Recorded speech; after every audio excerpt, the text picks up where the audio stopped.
Hey Marlin, how's it going, buddy? Have I really? Well, I'm obviously very happy, mate, but obviously you're still here. But yeah, please always speak to people. Feel free to join a Discord as well. There's like-minded F1 fans in there. So yeah, well, we've all bonded over a passion of F1. So likewise, you've made my weekends very enjoyable as well. Race weekends. All right, let's sort out this race.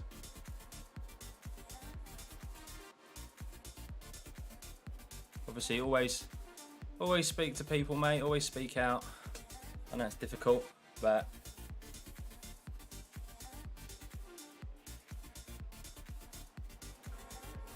hey, Ethan, how's it going, buddy? Hey, Ben. Let me just get set up. I'm a bit late into this. I've done actually no laps. I've done no laps this week, so this could go very well or very poorly, guys. Can't go as poorly as my cat turning off my PC last week. But she's locked out this time, so. Right. Let's just get all set up. So I really do have a little bit of expectation tonight because I love Suzuka and I can normally jump into this race or around this track and get on with it pretty well. But what we'll do is just sort out my chat. Give me a second. Oh, you are kidding me. Oh, for fuck. Bloody headset has lost tracking. So the image is moving all over the place. So let me just quickly unplug it.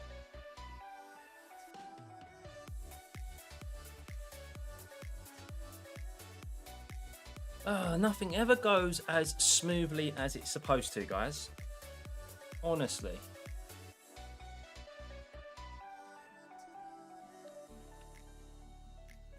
The way we're going, we could be starting from the back of the track, and that's not necessarily a bad thing.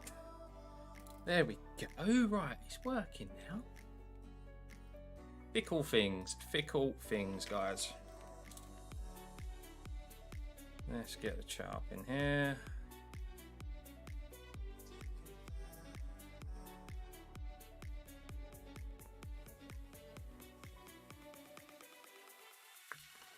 Right, that's now pinned, so we'll wait for that to load back in. Cheers, Marlin.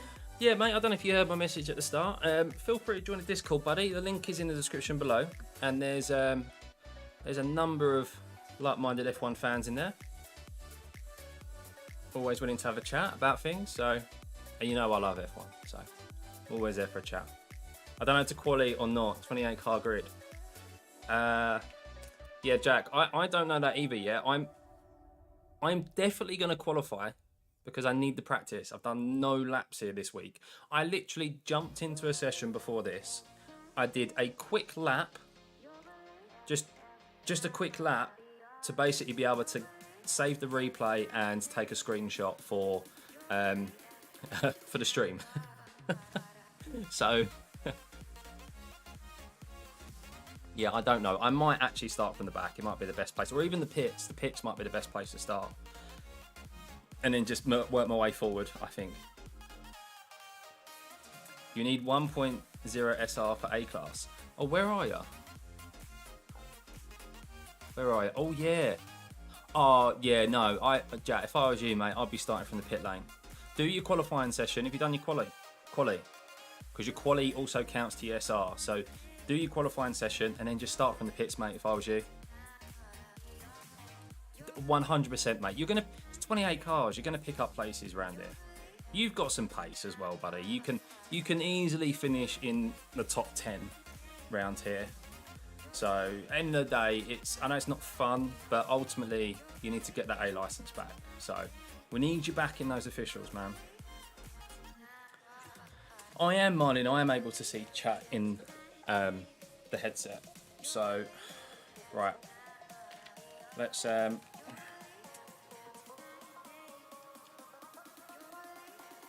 plenty of time to do a quali session. So, hang on, guys. Oh, it feels weird. Do you know I haven't been in the sim for 2 weeks? Really? Not since Pit lane speed not limit since is last week. 80 kilometers per hour. Pit exit looks clear. We have 2 laps to get the job done. It'd be nice to have a little bit of a break. To be fair, you get the buzz back for it.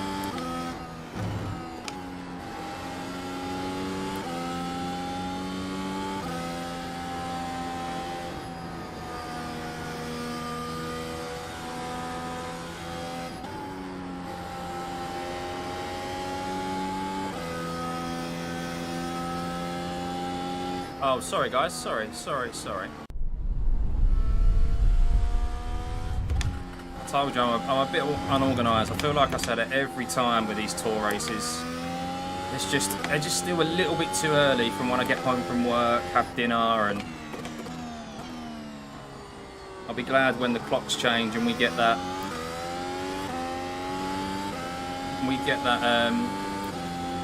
It gets pushed back an hour, doesn't it, I think?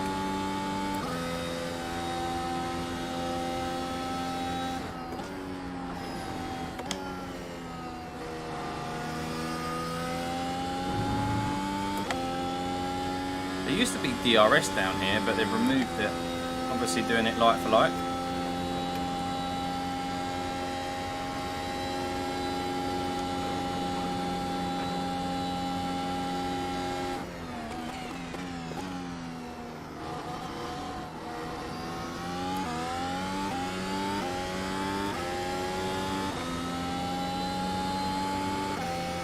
Yeah, hopefully, Marlin, hopefully.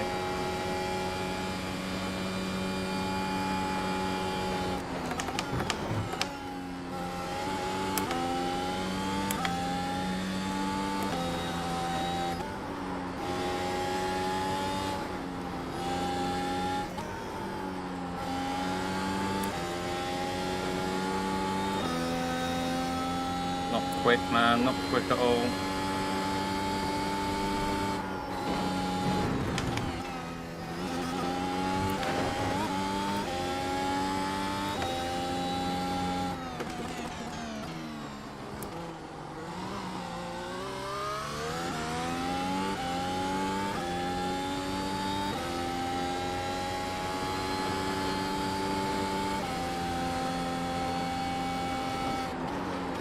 Oh, okay.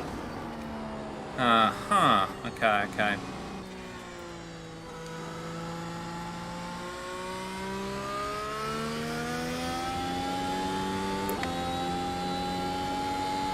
Need to be careful going into there. Well, this is just practice, guys. We'll be starting from the back of the grid. As I said, we don't really have any expectations for this race. This is a jump in and see what happens. Why from the back, Martin? Because I just had an off track,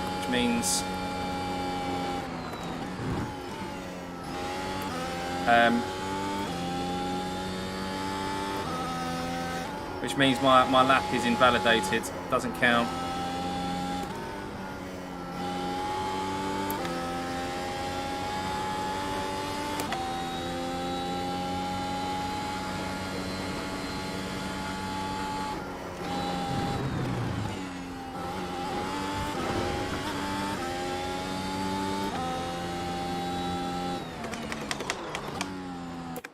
Oh. Well, there we go. There we go. How's the stream? Everything on, yeah? Good.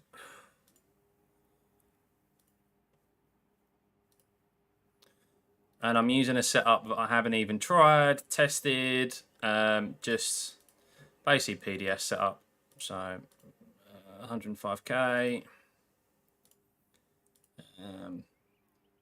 Oh, we're starting from 27th. We'll start from the back of the grid anyway.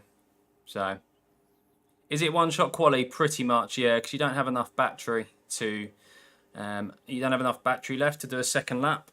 So, you can do a second lap, but you'd be considerably slower. So, hey, Warren. Oh. Salut Michel.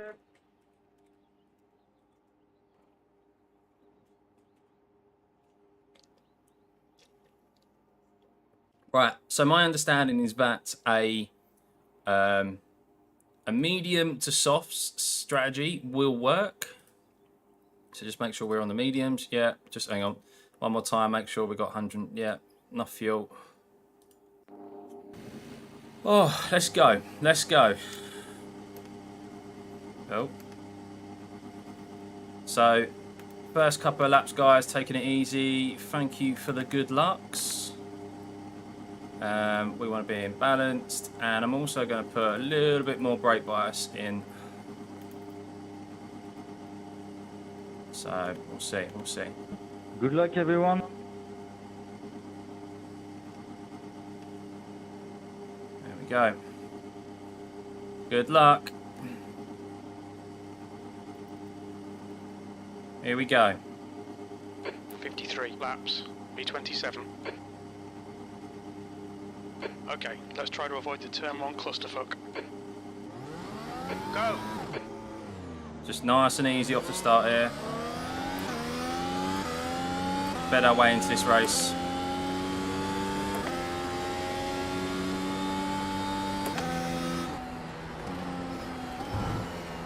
Car right, clear right. Well, we want to go slow, but we don't want to go that slow. Come on, lads.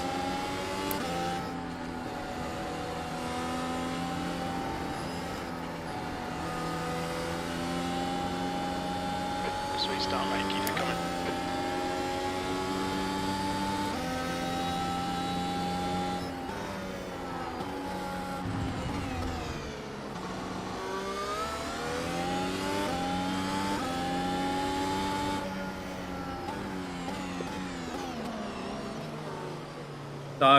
Don't go into me, don't go into me. Man. 4x there, 4x, someone tapped me from behind.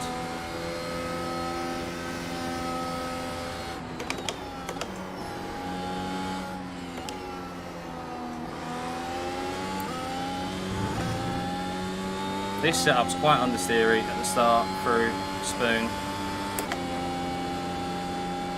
No formation lap, no. Not in this one. Left side. Hold your line. Yellow flag. Caution. Clear left. Left side. Clear left.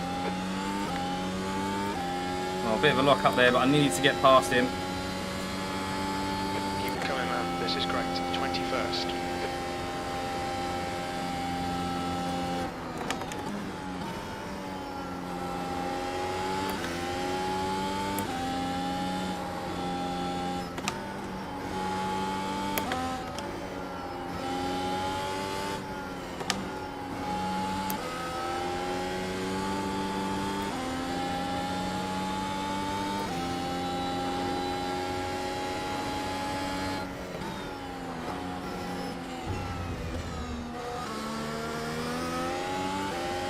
Everyone's so slow through there.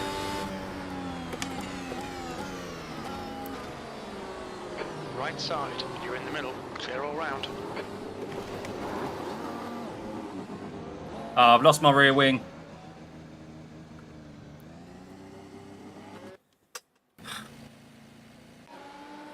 Race done already.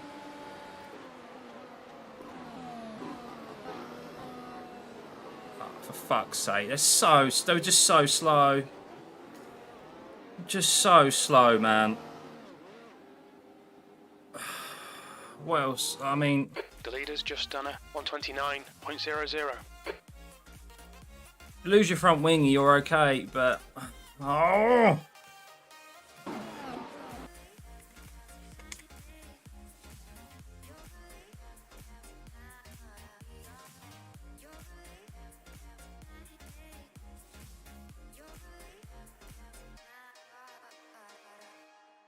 The car in front is pitting.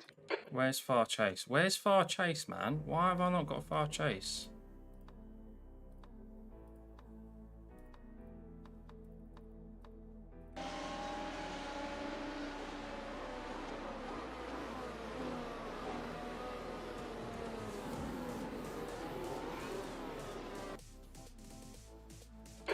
behind is pitting. This red car put his brakes on. Thomas put his brakes on. If we listen to his cockpit, I swear he like... Yeah, look, like... This guy slows down so much in the hairpin that I'm just rolling round and that's where I hit him. Like, I hit him and then move over to kind of avoid hitting him, but then I've hit his tire. It's just a fucking shit show. And then that apparently was enough to take off my rear wing. Nice netcode. Lovely netcode, that. Bit impatient, Alex? Maybe, but how much more patient do I need to be? That's the difference. I also can't go too slow because I've got people behind me. So... I was thinking about going wide, but then I was like, well, there's two cars on the outside there, and he's going to cut back in, so I'll go on the inside. But this guy, what did it was this red car. He actually... It's a shame we can't see inputs, but I swear to God, he pulled up a little bit. If you watch him, there. See it? How about here? He puts the brakes on, and that's really what catches me out. If he rolls around the corner, then absolutely fine. Right there. Just puts a little bit of brake on and it's enough to just throw you off in these cars. It's such fine margins. Man just stopped on the Apex to go shopping.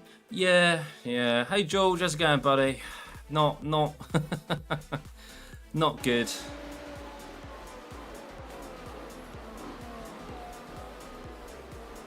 Yeah, that's what caught me out. Otherwise I'd be fine. It's not this guy's fault. Harry.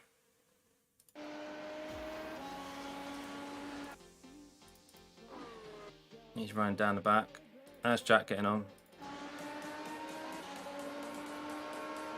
Jack running the team colours. Go on, Jack. Go on. Ooh. Yeah, if you're too safe in this car, then you're going to suffer. This is the guy who stopped in front. Yeah, Thomas. He's the one who was too safe and causes that issue.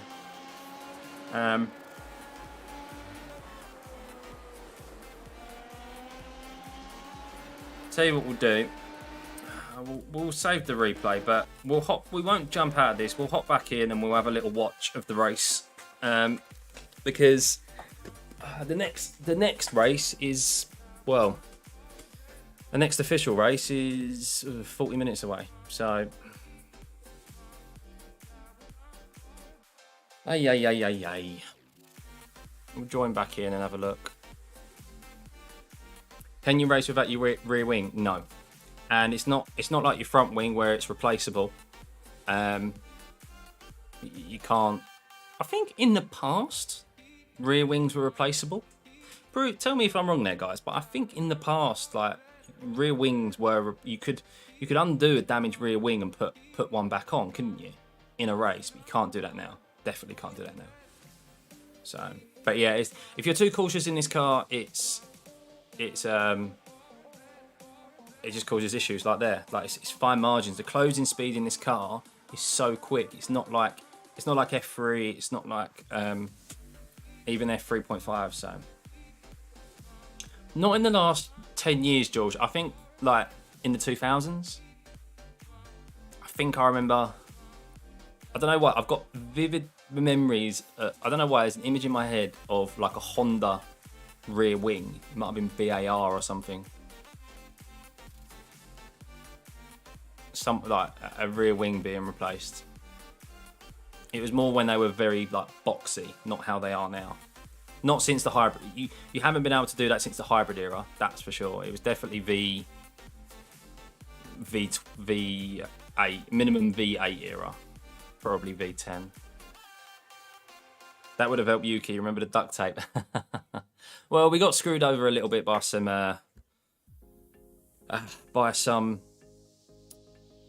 netcode there as well. I'm surprised that hit did take off my rear wing. Maybe iRacing has made the rear wing a little bit more. It must be a really slow operation. Oh yeah, it was. Yeah, it was a slow operation. It took like 4 guys to do, but it kept people in the race. But yeah, it was some time ago. 2 litres left. Well, that was a shame. Let's have a look, see how everyone's getting on. Surely. So, oh, bit of lag there.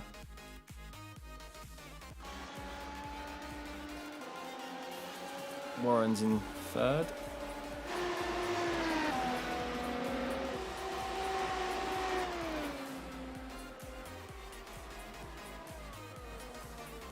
Guys were going a little bit too slow in the Degners as well, weren't they?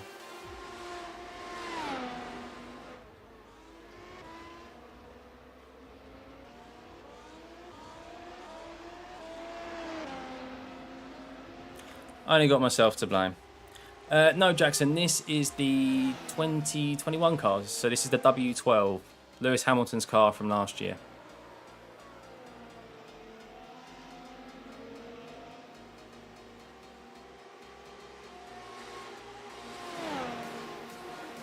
Warren's only 2.1k. I thought Warren was higher. Yeah, well, it's F1. It is F1. I'm curious, actually. What was the guys in front of me? What were their iRatings? 2.2. Juso was 2.1. He's a C license. Yeah.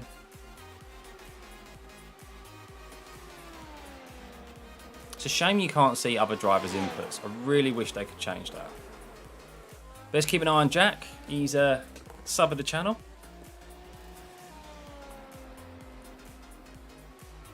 Using my colours. You clown.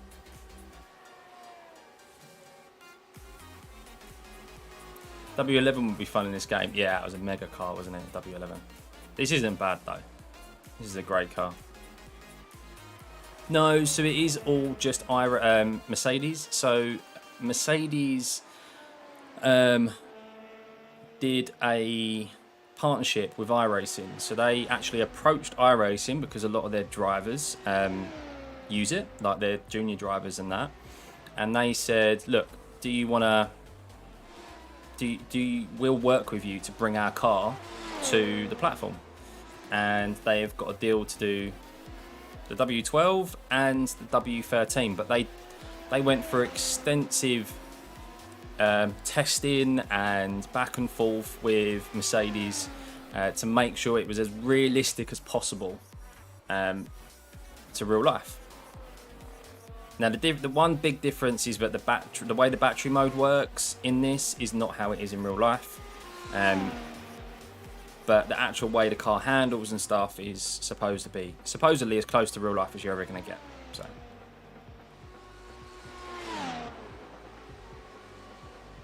Did I hear Mark Hughes' comments on tracing in a race? No, I did see that podcast he did. Did he do a podcast or he did like an update, didn't he? I saw the tweet, but I didn't see. What did he say about the tracing in the rain? Or did he say more about rain? Did he announce when it's coming? Or I mean, I still assume it's coming the end of this season, start of next season, end of the year. Wish Red Bull and Ferrari would do the same. It would be good, Road. It would be really good. Maybe one day. But yeah, I mean, we're getting a W13 for next year. Which, even though it is a crap car, I still would like to have it on the platform and have a new car to drive. So, oh, and racing in the rain. No, I didn't, Steve. What did he say? Oh, that Latifi was brilliant earlier, wasn't it? I woke up to that and I checked Twitter in the morning, first thing when I woke up, and everyone was like, "Oh, Latifi." And then I saw the video. I was like, "Oh, for God's sake, it would be him, wouldn't it?" At least he's still giving us the memes.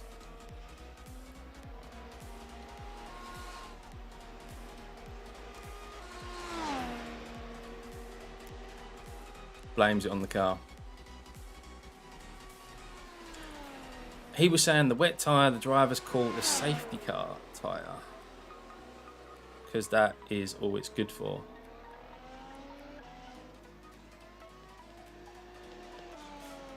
Really? Safety car tyre? You're Canadian and call him last TV. Yeah, doesn't matter, does it? Us Brits, we've had some slow drivers as well. No, he's just clearly not good enough. He's had long enough, isn't he? He's had long enough. Following the safety car. Is that what? That's what Mark Hughes said. Mark Hughes is the. Mark Hughes. Is that the iRacing guy we're talking about here? Who's Mark Hughes? Do you know who first went to my head when you said Mark Hughes was the football manager?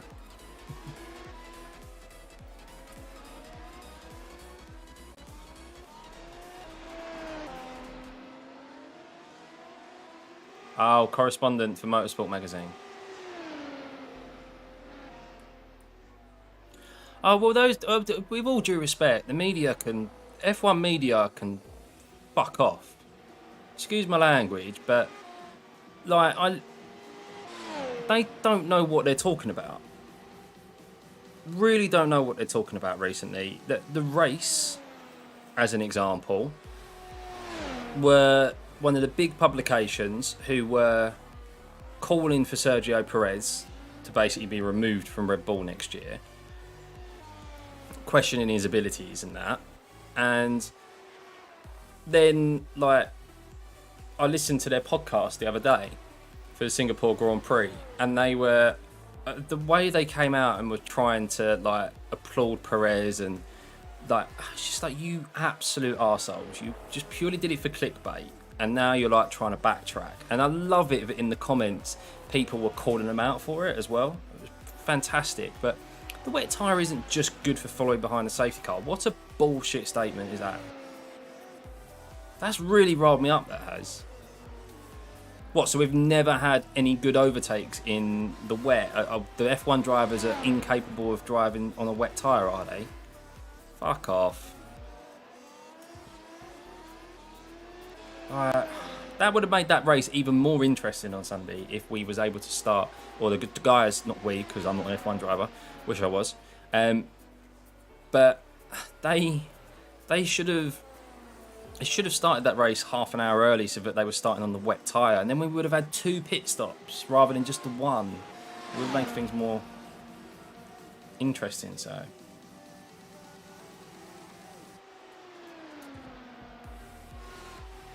we haven't had this tyre before. What, this type of wet tyre? Like the compound in itself? Yeah, but it's still a wet tyre. It still needs to be used. So, Dan, what contributes to safety rating in a race? So, the simple calculation is, I don't know how the calculation is done, but it works, but you gain more safety rating. It's basically each corner that you take, you gain safety rating. So the more corners on a track, the more safety rating you're likely to gain. So tracks like Red Bull and Monza, where there's not a lot of safety rating, not a lot of corners, you lose more safety rating over the course of a race than you would around a track like Suzuka, where there's lots of corners. Basically, you get 1x for off track, you get 2x for a spin, and you get 4x for car contact. They're basically the simple off tracks that you get. 17 of those allowed in a race before you get a drive-through penalty, and then 25 you get a further 8, where then if you get 25 you're disqualified. So yeah, that's pretty much how it works. If you stay within single digits, you'll be able to gain a lot of safety rating. You work your way up the licenses, rookie, D, C, B and E, and if you're in A class you can race basically in every single series that is available to you. DQ isn't 17, Tiger. No, it originally was, but it's changed to 25 now. So 17, a penalty, a drive-through penalty, which is bad enough anyway, and then it's 25 is then when you get a DQ. We haven't had this tyre before. 18 inches and different build. True, but you can't avoid having wet races forever. Did you actually hear earlier Stefano Domenicali? Now this is ridiculous. So Stefano Domenicali was in the Sky commentary box earlier on, and Anthony Davidson, yeah, it was Anthony Davidson, was saying races are more interesting when we get at least 2, 3, sometimes even 4 pit stops in wet races, and that's when we kind of get some shock winners and the race chops and changes, and it's exciting. And he went, I completely disagree. More pit stops confuse the spectators, and we don't want that. The lesser pit stops there are, the more easier it is for spectators to watch. Basically, ruling out, like, that's why they didn't want a wet start on the Saturday. So long could the days be where we had 3 pit stops in a race. That might change, especially if Pirelli change their tyre compounds every year. So when did it change, Tiger? The system changed start of this year, I think. Start of this year. And Kaya, Cav, we got caught up in the hairpin in the second lap. Someone went too slow through the hairpin. We kind of went into the back of them, and then someone went into the back of us, and we lost our rear wing. So, yeah, race over and done with. Next race is in 25 minutes. So, yeah, we'll jump in a second. We'll do some practice, because I need some practice. So, do you get less safety rating when you go up the licenses, or should it stay roughly the same? Well, apparently it is the same, whereas I don't think it is. I've noticed that in what it feels like in the lower ranked series, I lose more safety rating than I gain. But apparently people have told me that's not the case. It's just because, and it's a possibility, that the races are slightly shorter, so you're not going around as many corners. Generally, when you go up into B license series and A license series, the races are longer. So you're going through more corners over the course of a race, which is why your safety rating gains more. So it's probably that correlation, to be fair. What is wrong with the current FIA leadership, man? It's just more pits the better. What is he on about? Well, that's it, isn't it? We're not talking about forcing entertainment. If it happens to be that a race doesn't have 3 pit stops, then so be it. That's just how the strategy works out. But if it turns out that, yes, there's rain that falls during the race and it causes us to have like a pit stop, then yeah, like an extra 2 pit stops or whatever, then so be it. But just how it is. No worries, Dan. Yeah, feel free to ask any questions, mate. Join the Discord as well. There's a number of helpful people there, willing to answer any questions. I haven't been on iRacing for a while, so alright. Jack seems to be going well. P15, easily make up 5 more places. Go on, Jack. But what we'll do, transform, that's what I wanted to do. I wanted to increase this so that I lose the banner at the top.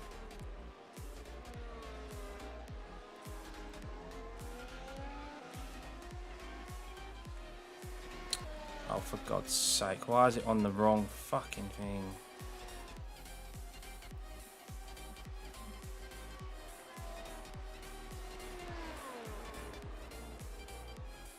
There we go. The bot shall not pass, yeah, thanks, Marley. Also, as you go up and down the last, your incident rate goes down, otherwise you wouldn't go up. So it's easier to lose SR if you have incidents. Yep, true. True. They definitely punish you more for having a higher safety rating than a lower safety rating. So if you're in a higher bracket, say, as you can see up here, if you're above 3.0, then you lose, I feel like you lose more safety rating when you're at a higher safe SR than when you're below 2.0. When you're below 2.0, they're a little bit more lenient on you, and I've noticed where I've had races where I got 10x and I've only lost a little bit, whereas I've had the same when I've been over 3.0 and I've lost like 1.0 safety rating, like quite a lot. So thanks, Troy. Yeah, we it's not so fun at the moment. James, oh man. Yeah, I did, buddy. I did. Started from the pit, started from the very back, and just people were too slow. I got caught out by someone tapping their brakes in the hairpin. It was all a bit close, and someone spun. I called someone to spin, and then someone went straight into the back of me, and I lost my rear wing. So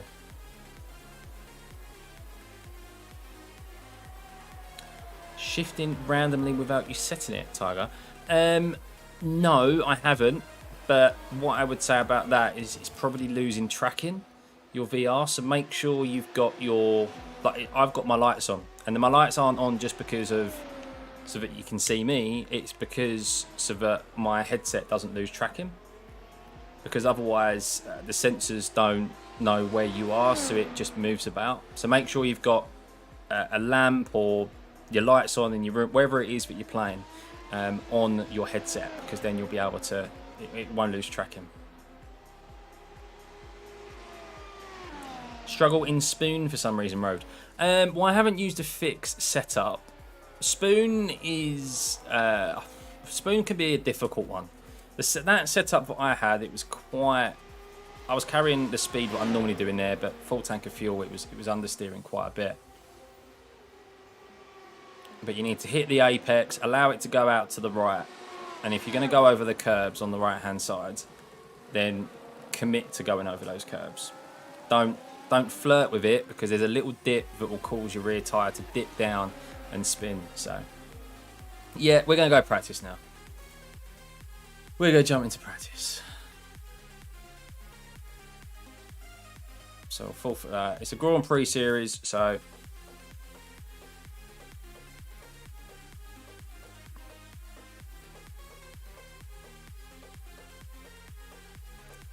James, no way, man. No way. You have a habit of crashing out, don't you, when you're in the lead? Yes, mate, open at 9. I need to get some racing in this week.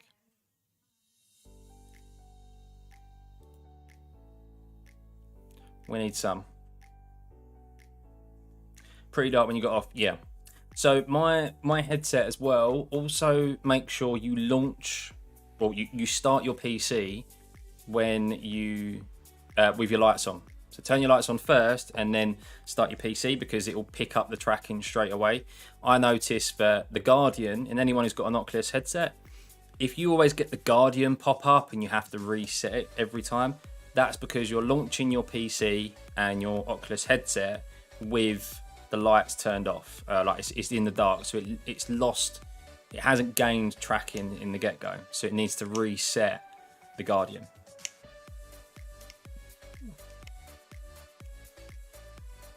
Oh, I auto 4 at Barfirst. Oh no, I have not.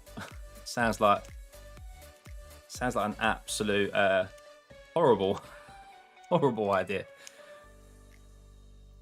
Was bossing it and iRacing disappeared. Oh man. Well, hopefully we have a good one here, man. So qualifying tomorrow is at 7 o'clock GMT time, guys, British time. I will be on doing qualifying tomorrow. That's for sure. We will. Unfortunately, I'm not going to be here for the race. I'm gutted, but it's on very early for one. But I'm also, the main reason is because I'm away from home, so I won't be out. I won't have my PC to be able to stream. So good man, Marlin. Good man. Arta, how's it going, Arta? Yeah, I'm gutted, Tiger. I'm gutted. Kind of hoping Max doesn't wrap up the championship this weekend, because it would be good if he can make it last to Dakota, to America, because then people have reason to tune in. Or more reason to tune in, anyway. If he wraps it up in Suzuka, I think a few people will be a bit like, oh, like they'll turn off a little bit of the last few races of the season because there's not too much to fight for, is there? So Supermax will. Well, yeah, we'll see. Today wasn't really too much of an indication, was it, with the weather and stuff in regards to where everyone's pace is. Mercedes looked good in the wet, which surprised me, but Red Bull said they didn't take too much out of their tyres. Very slippery conditions, so we will see tomorrow. I suppose practice free tomorrow. I think it's supposed to be a bit drier for the Saturday, so we'll see. We'll have a better indication of where everyone's pace is at after practice free.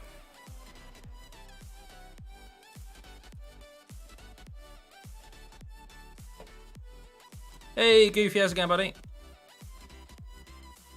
Oh, well, that's it, Tiger, isn't it? Yeah. Monza and Singapore fun. Yeah, man, Singapore was brilliant. We had 700 viewers peak. I didn't. Hang on.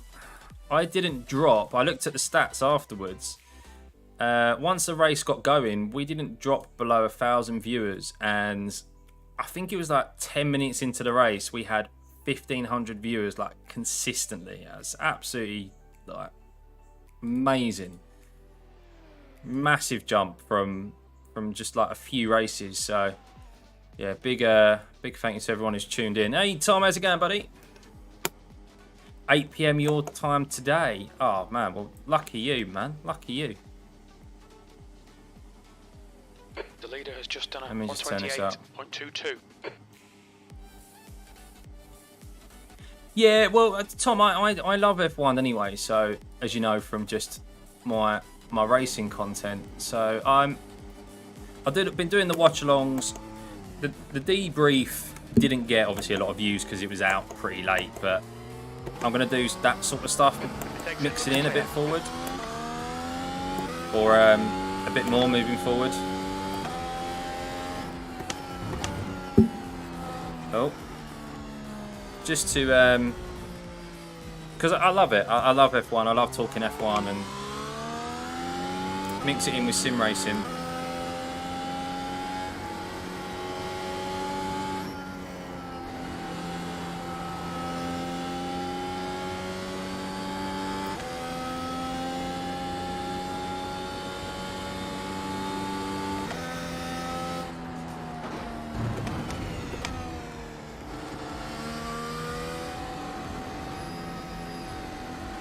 .30 this morning. Ooh. Yeah, I won't be getting up that early, but I'll be getting up at 6. Going live at 6:30 because qualifying's on at 7.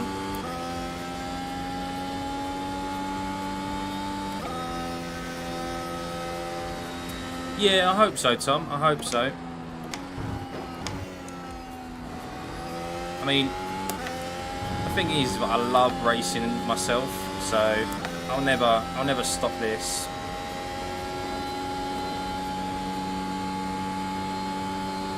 And the thing is, F1 doesn't go on all year round, so if it doesn't go, the fact it doesn't go on all year round means that you can do this and still create content and throughout the winter period, and rather than having to try and fish for stories and be clickbaity and stuff. That's what oh fuck. I forgot about the DRS Open. I forgot about that. This can happen, guys, if you don't close the DRS. Yeah, I'm still doing my F1 League. It's Suzuka this Sunday, so this is still practice for Sunday. I had to miss the Nürburgring last week because I was absolutely shattered from the watch along. I was live for like over 4 hours last Sunday, and I got to the evening and I was like, I can't do that. I can't sit in the sim for an hour, 2 hours. Your parents won't be happy. His exit's clear.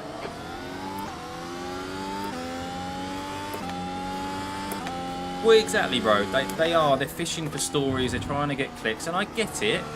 like, there's sometimes it works, and sometimes like it's quite good to entice conversation.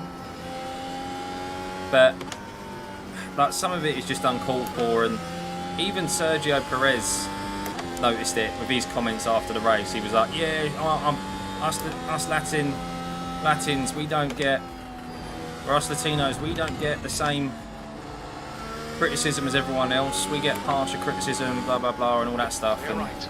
clearly he noticed all the unfair criticism he was getting. A perfect way to shut everyone up. I didn't flat spot the tyres. I didn't flat spot the tyres, Marlin. We don't have flat spotting in this game, which surprises me. I just had the DRS open, and then just reset the car.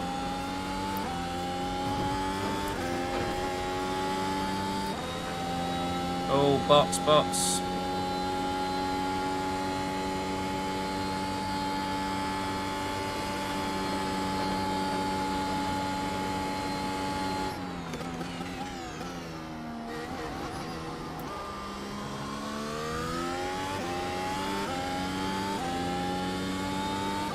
Remember to close DRS.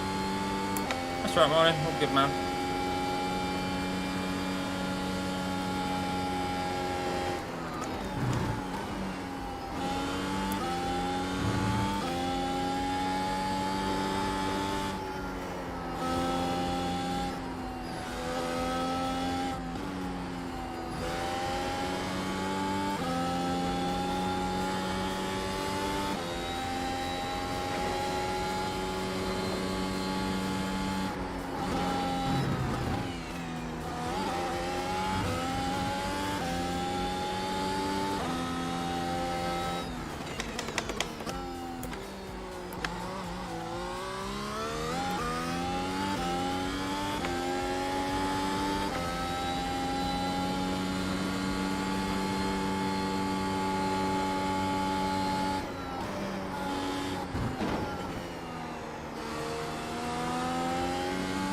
Okay, that setup does not like running out wide there.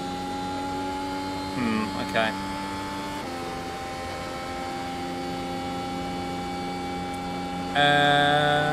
I think so, Tom. I think we'll get it probably... I reckon we'll get it like Christmas time, probably December. Like week 13 or something, I reckon, is when we'll get it. Your quickest overall. Oh, I've done it again. Keep forgetting the DRS is open. I want to go on to mediums anyway. I don't want to go on. I don't want to be on softs.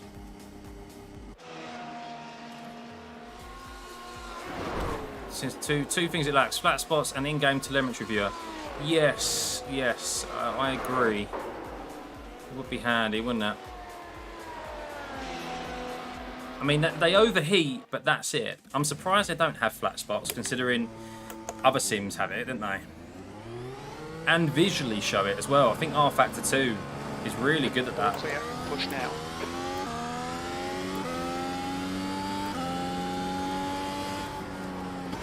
Oh shit, sorry Tobias, sorry Tobias.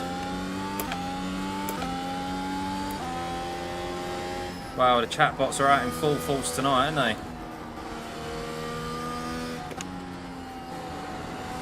Yeah, I'll hop out in a minute and make someone else mod.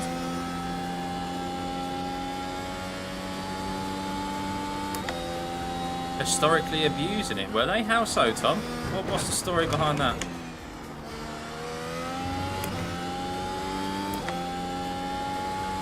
Oh, you mean like live tyre attempts and stuff? Fair enough. Unless it's available to you like on the dash, then it's not allowed, I guess.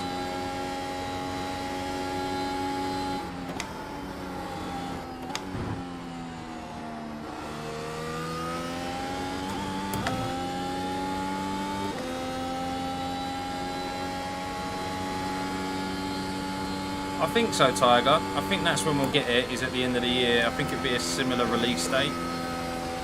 You think last year Abu Dhabi was December, wasn't it? A December finish? Because the season started later. This time around, the season's finishing in November, so I think we'll get it at the end of this season in iRacing.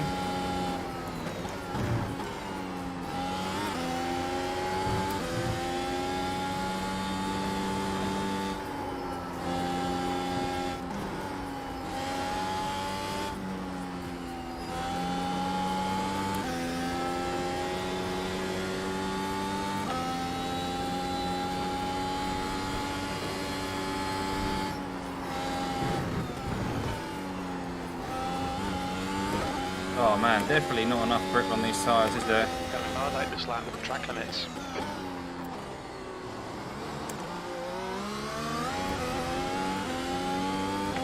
The leader has just done a 127.52. All right. Clear right.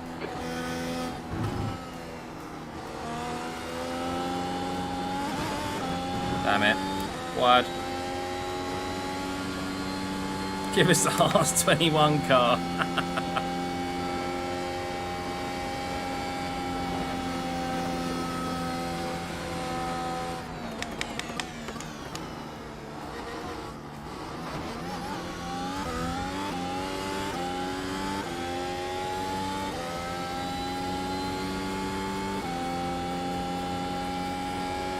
P2.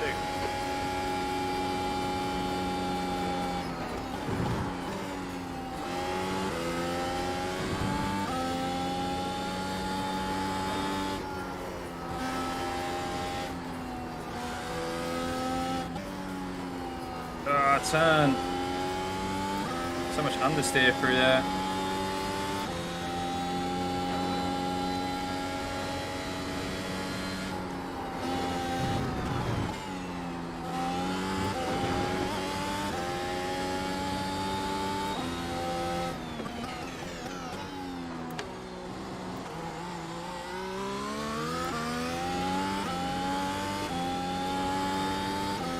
No battery power.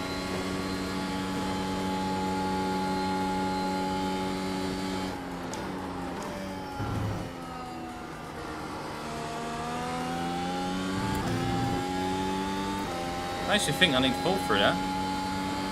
Pretty much, Dan. Pretty much. Yeah, I'm a bit limited. Obviously, I'm limited for time.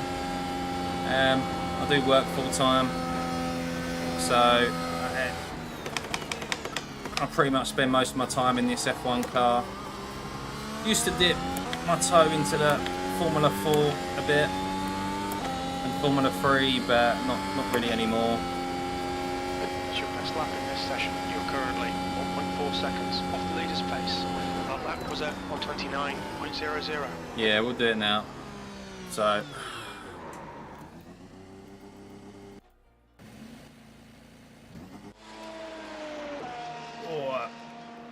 Well, what is the time anyway? 56. Okay. Well, we'll jump out of this for a minute, and then we'll head back into it afterwards. Yeah, hooked on the FR202. Yeah, that's also a good one as well. The IR04, once you get up to top split, it can be quite toxic, is what I've found. So, all right, let's make one of you lads. Where is it? Who wants to be a mod?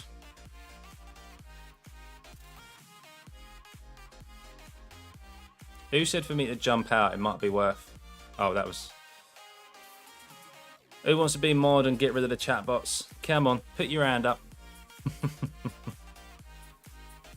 Hey, Yanda, how's it going? Welcome.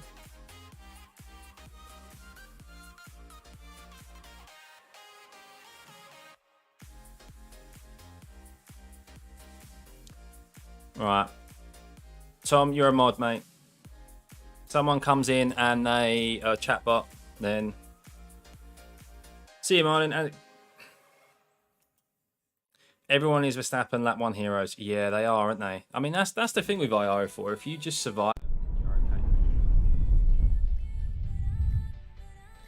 The F3.5, I can't stand. I can't stand it. It feels like you've got no downforce whenever you're going through corners. It's like, hang on a second. This car's got one of the biggest rear wings on the bloody game. How does it not have any downforce through like the fast corners? Like you just lose it. I think it was what's the first corner at Silverstone? Is it Abbey? Is it Abbey? Can't remember. I think you can, Tom. It's just when someone on the chat, if a chat bot comes in, you click it and then you just put user in timeout. That's how it goes. I think that's how you do it. So, but we'll see. Oh, we've only got a couple of minutes until we can jump in. At least there's 21 people signed up. That's a full grid. So we've got James in here as well. Couple of names I think I recognise from the 100% race.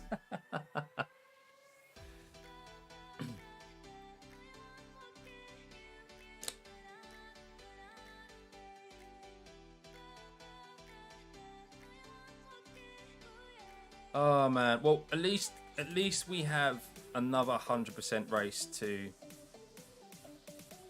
have a go at on Sunday. The real one we want to do well in is the league race on Sunday. So this is all practice for them, and I will definitely be streaming that, guys, because it's in the evening. I'll be home by then. So baby gets to sleep around 8:30 minutes. Yeah, I mean, to be honest, Tom, the last couple of Fridays I've tried to do the 100% race. I've just been in too much of a rush. I get home from work, I have dinner, and then setting this all up, I'm like, I've got like 5 minutes until the race is about to start. Don't do any practice, and it's clearly shown. So that extra, I think we get that extra hour, don't we? We get that extra. Everything gets pushed back an hour when the clocks change at the end of the month. I think that's right. So races start at 9 o'clock instead of 8. I don't think they get brought forward to 7. Don't think so. So at least that'll make things better. You getting to subscribe? Oh, go on, Yandel. Do it. Hit that subscribe button. Subscribe button, buddy. We fall back an hour. So the races, so they'll start at 8, will they? They'll start at 7, will they? Don't tell me that. Don't tell me that. Mitchell, welcome, buddy. Welcome. We're about to join our sesh.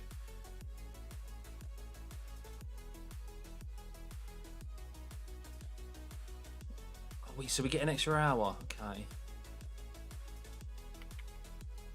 But if we get an extra hour, I don't think the US moves back an hour, does it? Does the US move back an hour? I think that's why everything moves to 9 o'clock, because we're technically like 2 hours behind rather than an hour.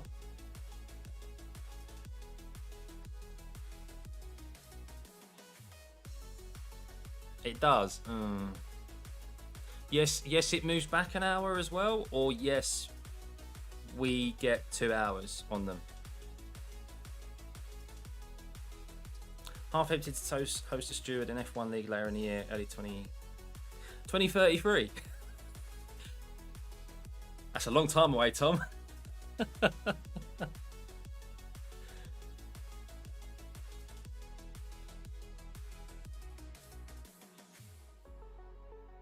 The FCY? What's the FCY, man? FCY? We're just loading into our race, guys. League race on Sunday, Dan, is 8:15 UK time. I'll be live at 7:30, or I'm hoping to be home that time. I'll let you guys know in advance, but yeah, 7:30 is when the race when practice starts. 45-minute practice, then qualifying at 8:15, and then the race is just after that.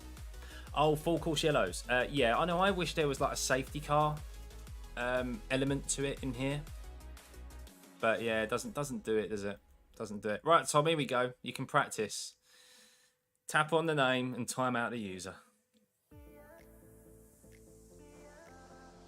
On on the west coast of North America, we fall back an hour. Just like, whee, well done. Thanks, Tom. Thanks, buddy. Fall back an hour just like the east coast. There are certain spots that don't change time. Okay. Okay. So, does that mean... Does iRacing change then? Or do they stay the same because they're based in LA, aren't they? Is that right? Aren't they California based? I could be completely wrong, but at least I'm hoping that it goes to 9 o'clock. Because that'll make a big difference to everyone. 7 o'clock is going to be too early. It's just... iRacing's in Boston. Okay. We'll have to see.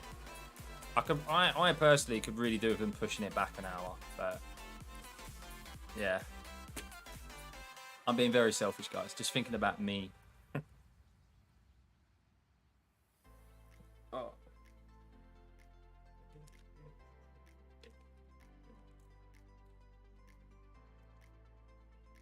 All right.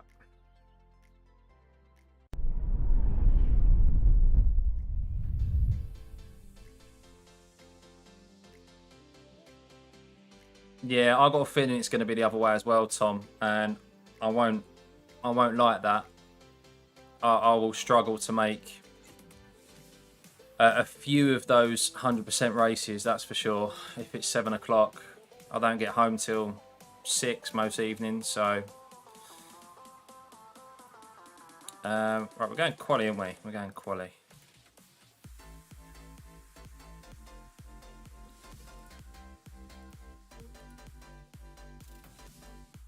Yeah, I think you're right, Tom. No, I don't want to end my quali run. I want to go to the race. Thank you. The track temperature is increasing. It's now 30 Celsius.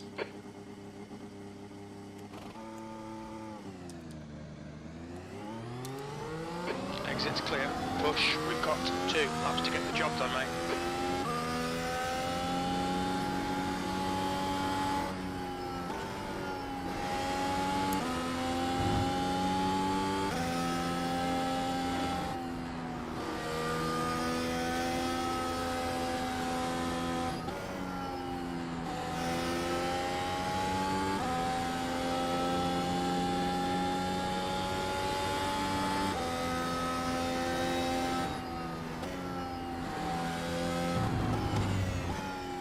Should they ditch the F1 Fit series?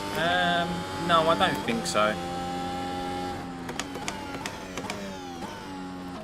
I think they should always keep a shorter version of each series because people don't have the time. It enables people to jump on and say, especially like they've got families and things like that, oh, I'm just nipping off for 40 minutes or half an hour. Overall, you jump into a fixed race, you're done in half an hour from start to finish, from practice session to the end of the race. So I think that should always be there, a fixed option.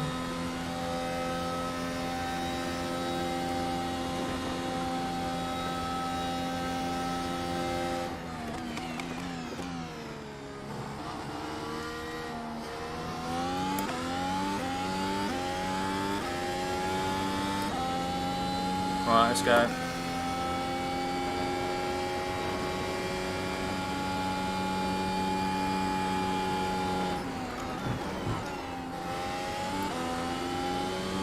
That was slow.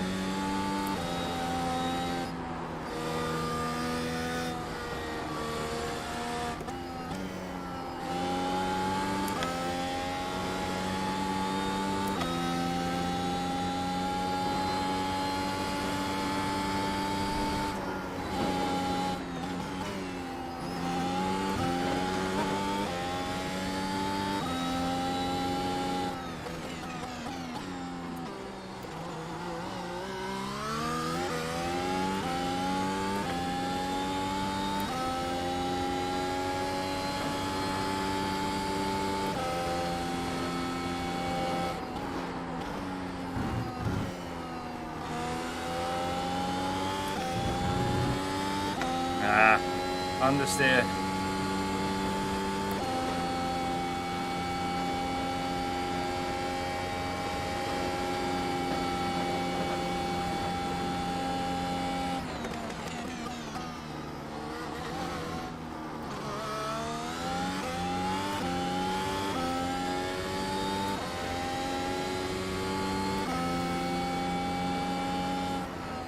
Oh, suck it, James. Suck it. Just that qualified him.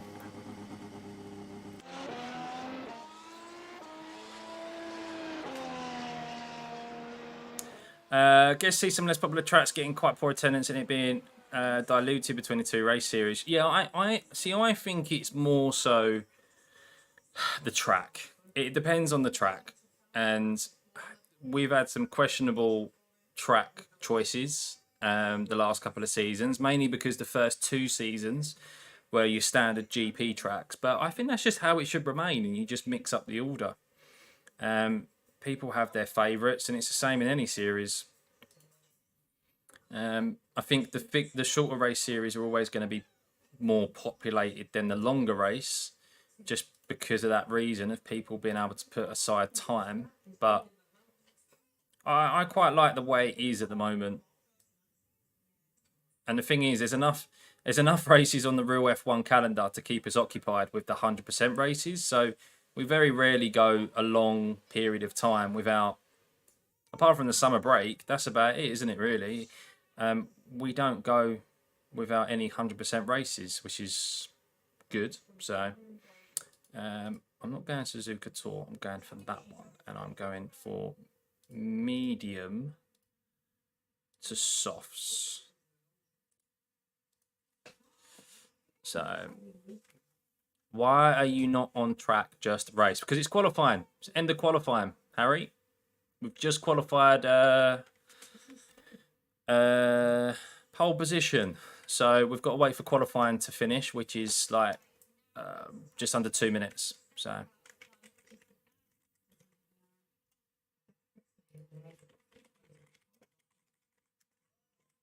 Yo, Scott, nice lap. cheers, buddy. I was just watching you. Was ya? Yeah, I'm streaming at the moment. The 100% race didn't go too well, to say the least. So boring, Yeah, Harry. Well, yeah. Well, go make a quick cup of tea and come back, and it'll be a lot more interesting. We haven't got long. Let's take the headset off quickly. Oh.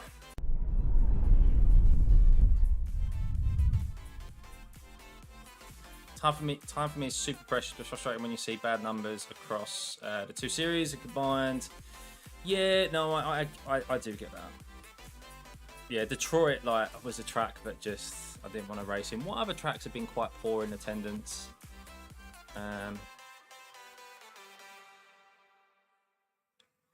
Yeah, I don't know. The fixed series just always seem to be more popular than the open. Depends on what you want. Depends what I must admit, I don't do a lot of the. I don't really do a lot of the open races anymore because of we've got the 100% series. So, I mean, there's argument that you could even remove the open series entirely and have the fixed series. Just have it a fixed length. That's the end of the session. Pole position. Nice Or one. maybe not. Because people, I don't know, people like the level playing field as well. People like to at least think they've got more of a level playing field than than the aliens. Yes, mate, and you've got to change tyre compounds as well, so make sure you let's go. change it in your Qualifying's settings. finished, let's go. How do you Thank you very much, appreciate that, dude. first in?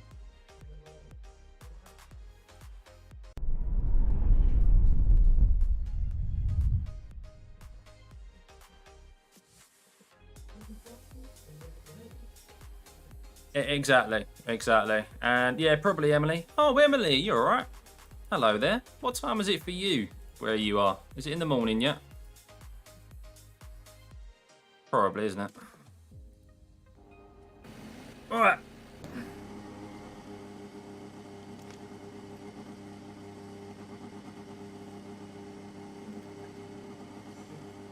Oh, so what time do we switch to the softs? 26 laps. The softs go quite a long time, so I don't think we want to spend too long on these mediums.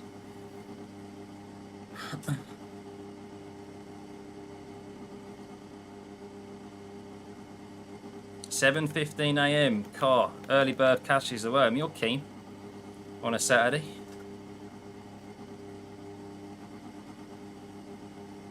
Oh, you always have to plan ahead, Harry. Always have to plan ahead. But yeah, job number 1: get to the bloody start of the. Get to the first corner in one piece. Everyone. James, don't tell me you've disconnected. Don't tell me you've disconnected, man. Oh, thank God for that. He's back. Lo mismo, Diego.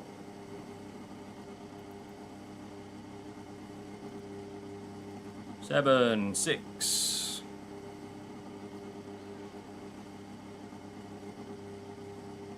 The track temp is 29. The air temp is 21 Celsius.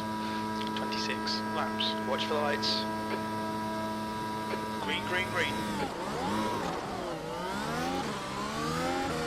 Bollocks.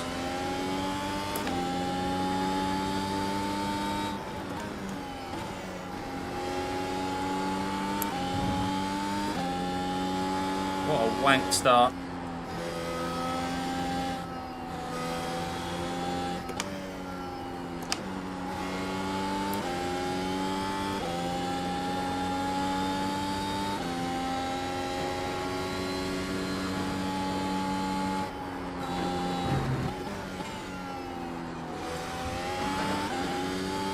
Yeah, James is quick.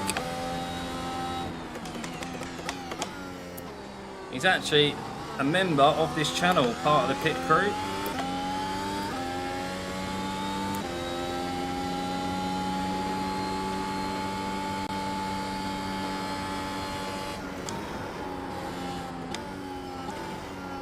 Oh man, the understeer through there, this setup does not like spoon corner.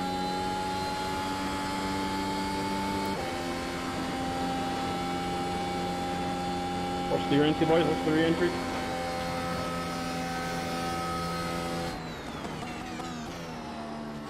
Oh.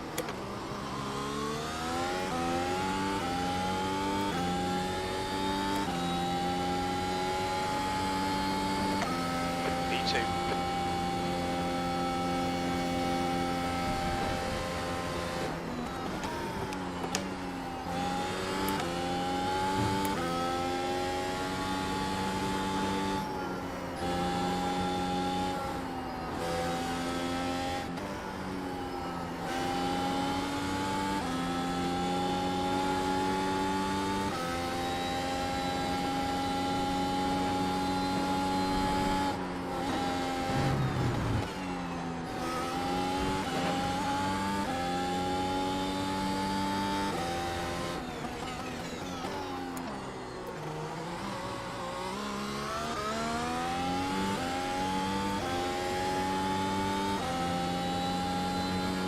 Bit of a front wheel lock up there.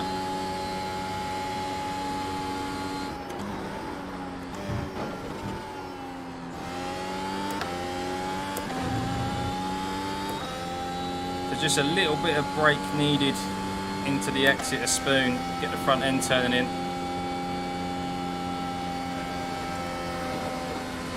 Give him a run for his money. Ah, no, no, no, no, no, no, no, no.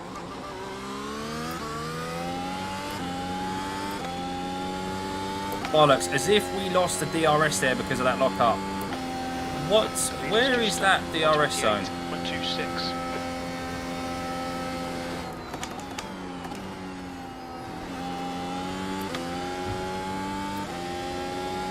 Pour into that corner. Pour, pour.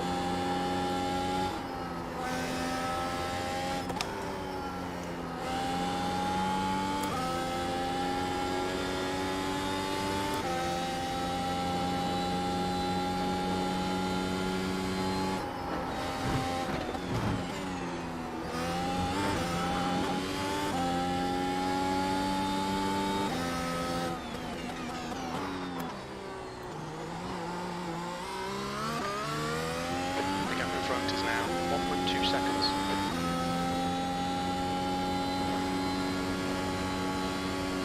Spoon your head up 2.0. V2. Keep it within the track limits. I dare you to do a Joker lap stop. What's that, mate?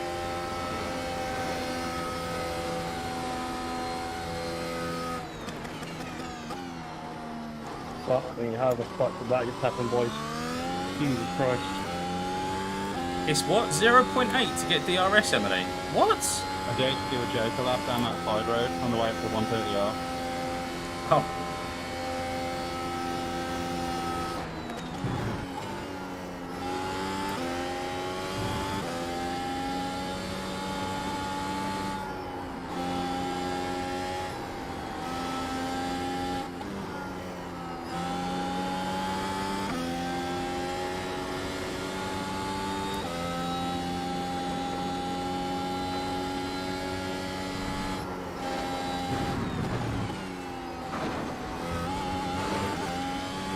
Bollocks.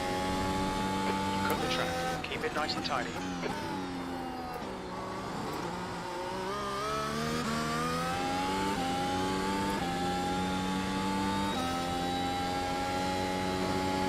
The track temperature's rising. It's now 32 Celsius.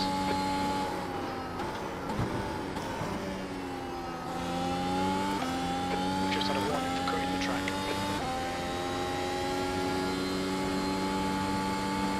Bit quicker than me at the moment.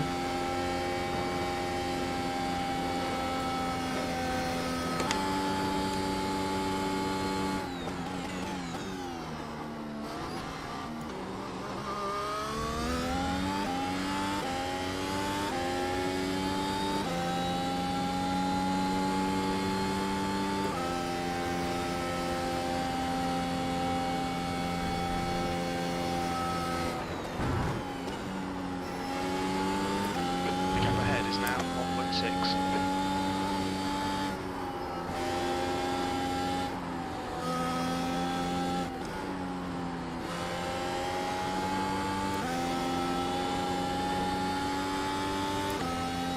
No way he's gained 10th on me there.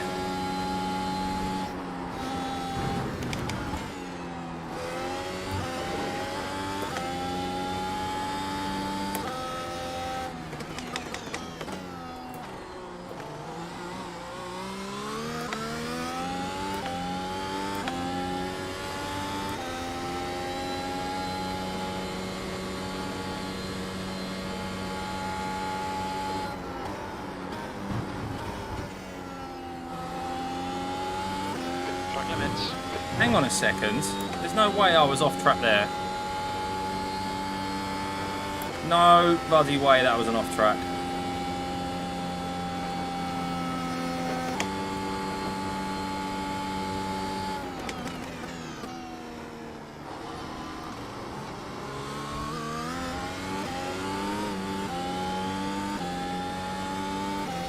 Fucking hell. Yeah, I don't think I got the pace in general.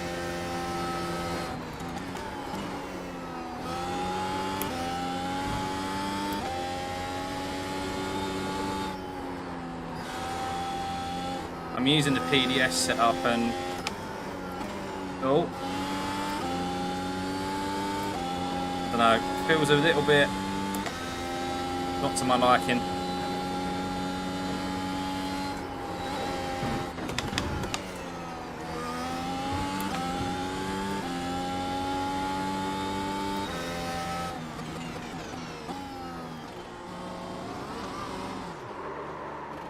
Where did that come from? The gap in front has increased. It's now about 5.6 seconds. Where did that come from?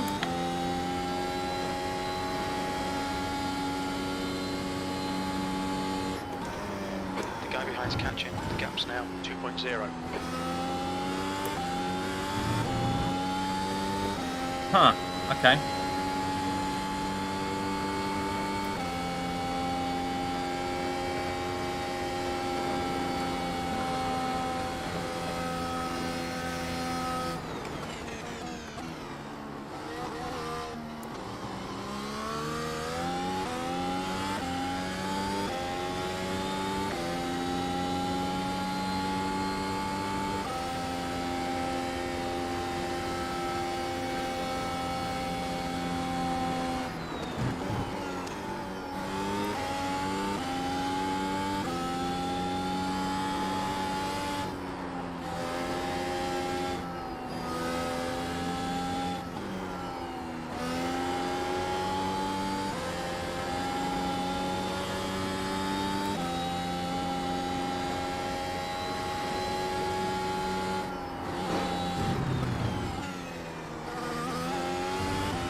run out of track limits. I don't know, it just feels like it hasn't got enough front ends. Like it understeers quite a lot mid-speed entry, like mid-speed corners.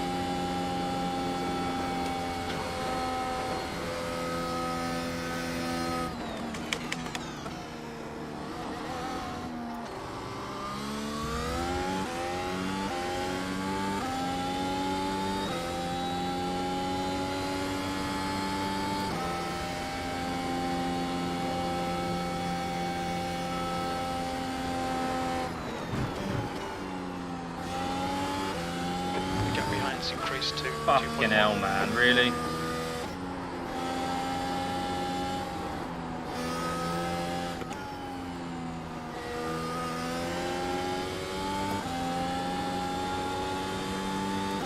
Yeah, definitely understeers in like the mid to high speed corners.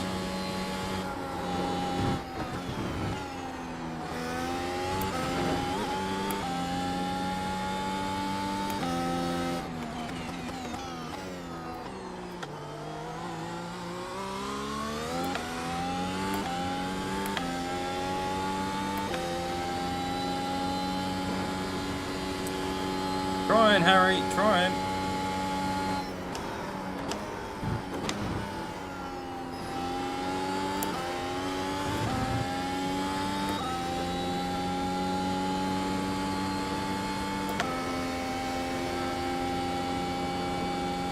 Still a way to go. James may make a little mistake.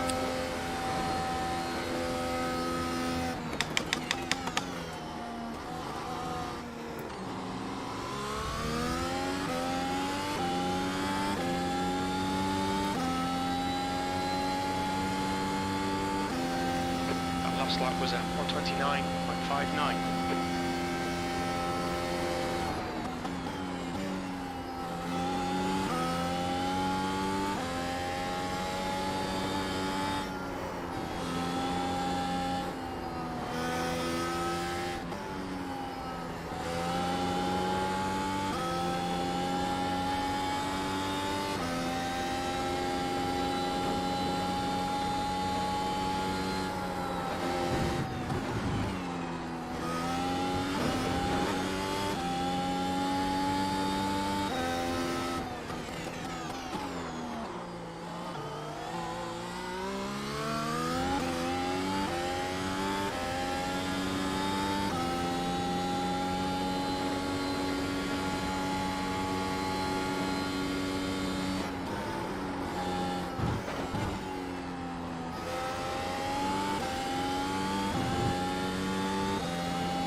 I don't know what diff is, which one's best, which one isn't, mid to high, or the change.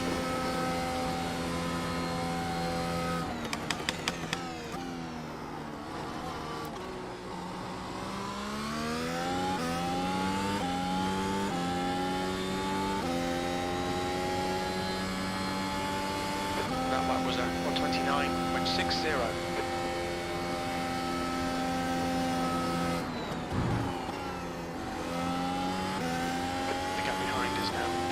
Seconds.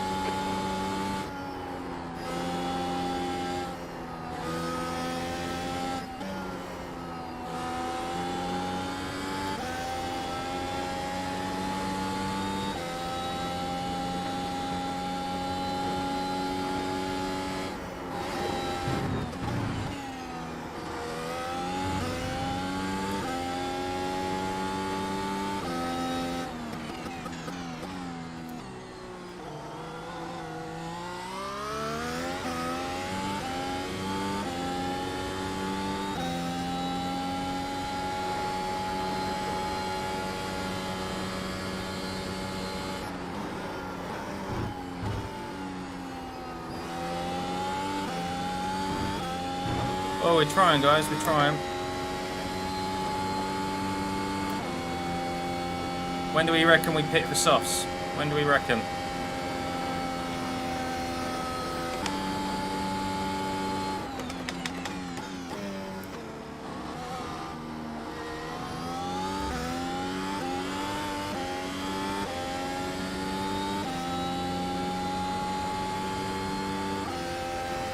Lap 18, you reckon, yeah? Only leaves us 8 laps with a soft start.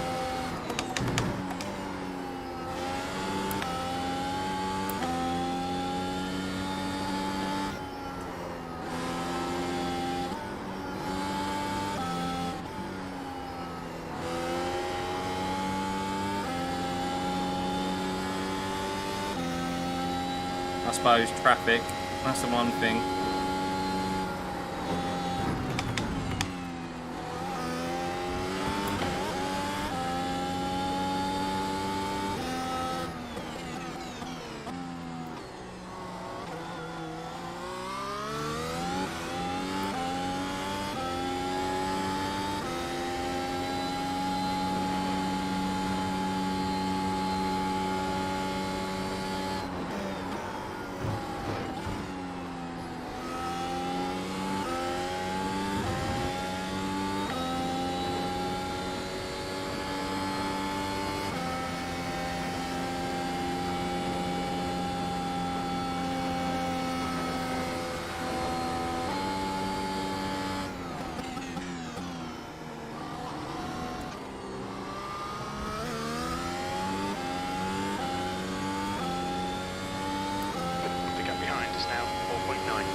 Time was 129.76.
Lap 13 or 14, yeah, I think so too.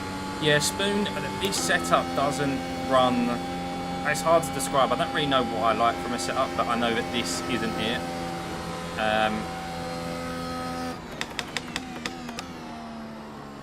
The best way to describe it is that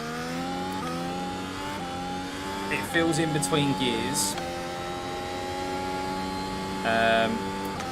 Through the high speed corners and mid speed corners, and there's too much understeer as well. The gap in front is now 7.8. Like in those, just in general in the setup. And I'm having to use more brake than I would like to get the front end turning in. So, like Spoon, I normally have no issue with Spoon whatsoever, and this one. And I feel like I'm having to use a lot of brake just to get it turning in. So, yeah, not a good setup this week from PDS. And yes, I am a man who's blaming his tools, but it's definitely a factor.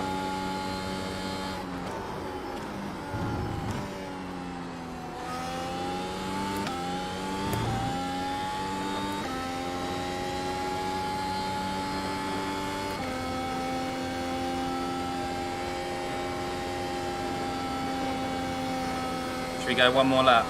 Go one more lap?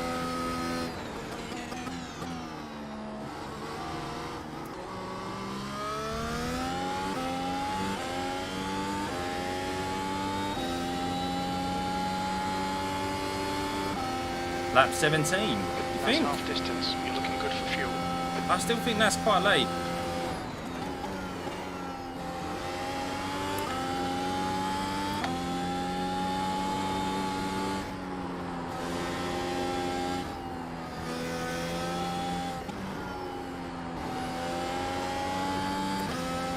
The gap in front is now 8.1 seconds.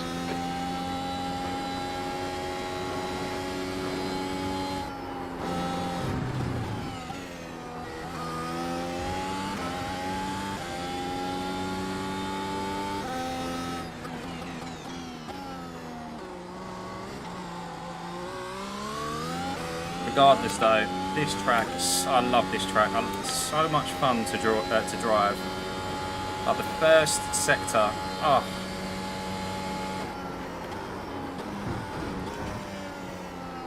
Thing of beauty. More reward, brake bias will help you get the car turned in more. What, forward you mean, yeah? Should we try 54? We'll try that.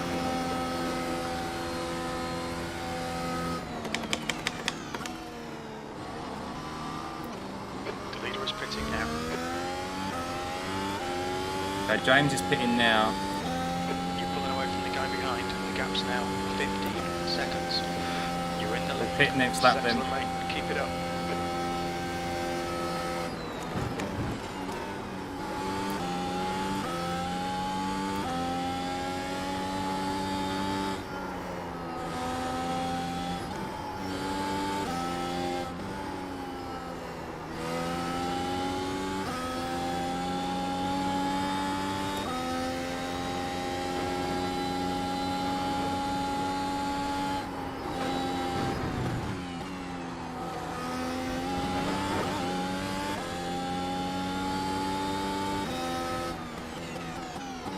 I mean, rearwards, it was already as far back as it could go. 53.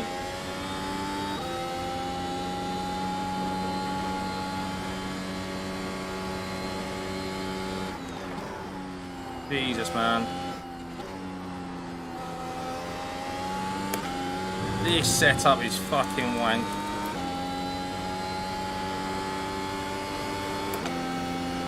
Go lap 17. Okay.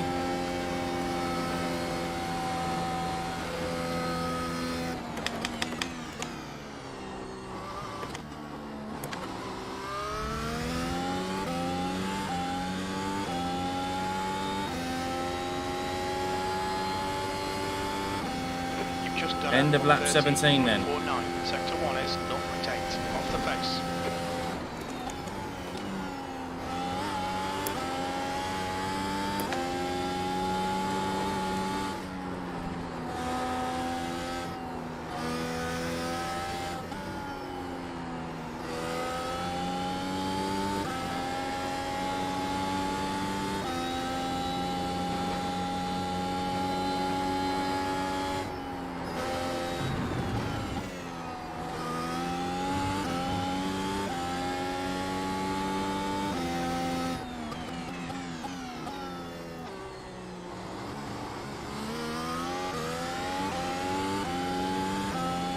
Hey Jack, how'd you get on, buddy? How did you get on? Yeah, we got caught out by some extra cautious guys.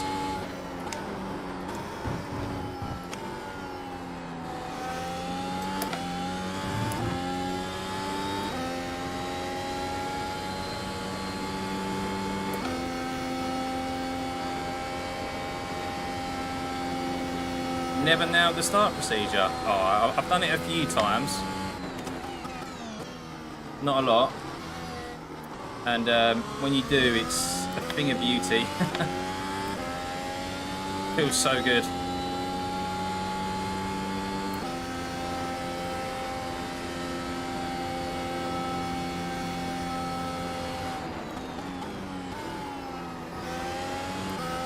The gap behind has now decreased to 12 seconds.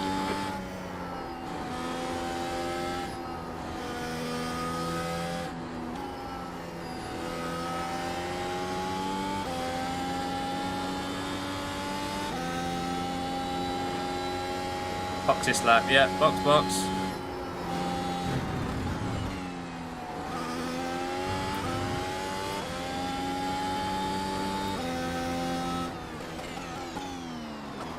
Ah, lock up.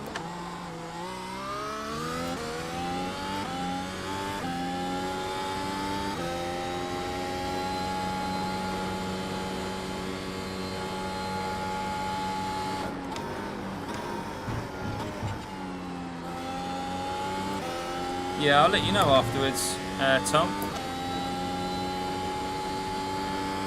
So I've got double clutch on this rim, so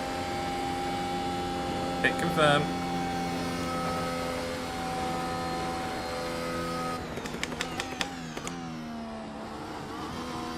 Whoops. We've been warned about track limits.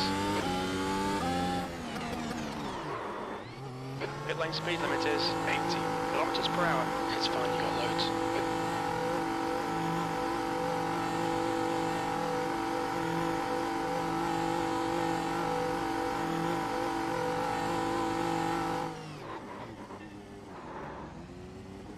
The car behind's pitting now.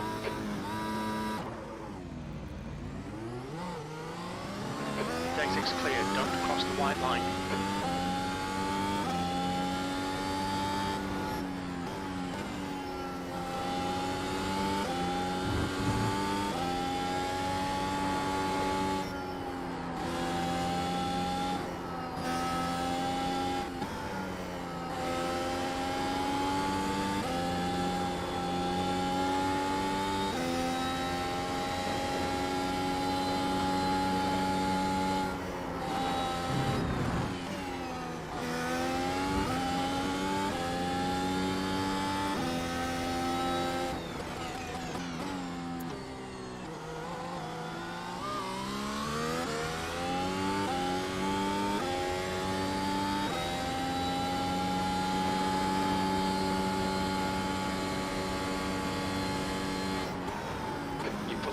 The gap behind is now 7.0. Fuck off. When I get in the DD base, oh, not for a long time, not for a while. Saving up to move and get my own place. So, yeah, £1,000 on a direct DD wheel is not top of my priority at the moment.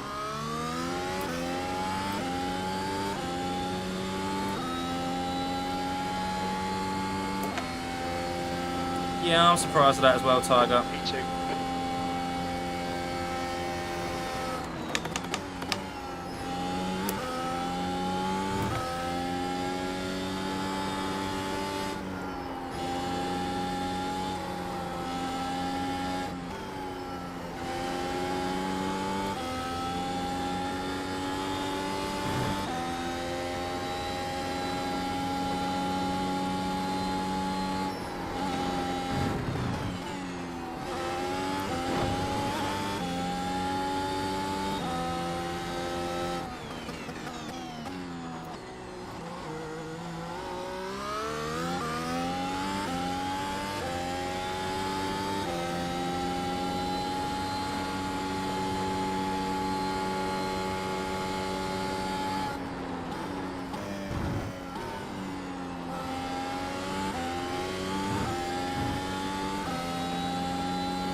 Yeah, this is the V2.5 ClubSport one, so yeah, it's good.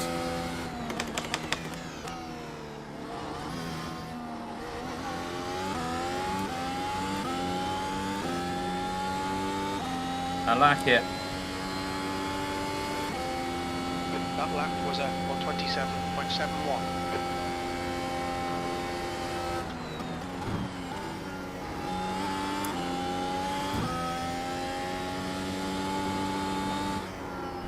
Oh, that was quite off track.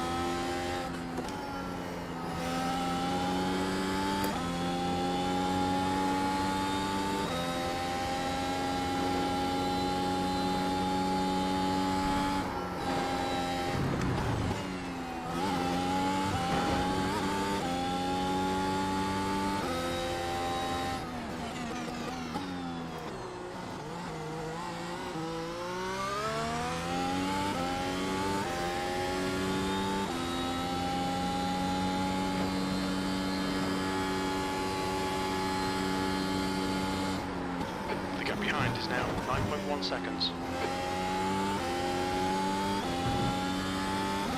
Better through there.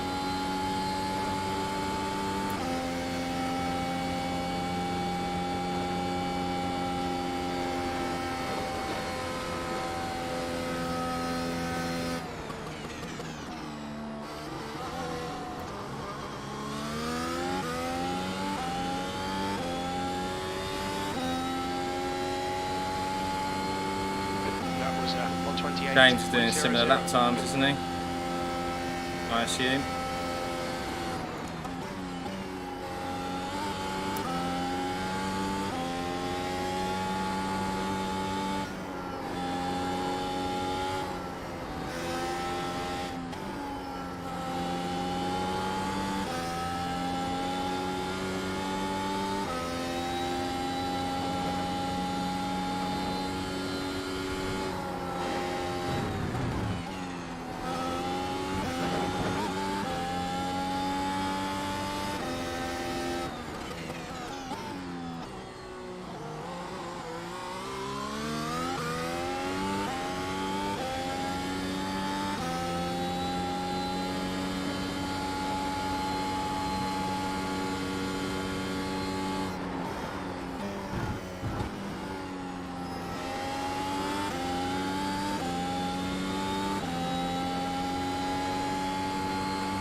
Yeah, I'm looking forward to the race this weekend.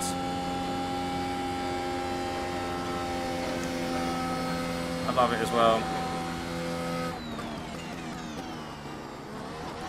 The leader has just done a 127.93.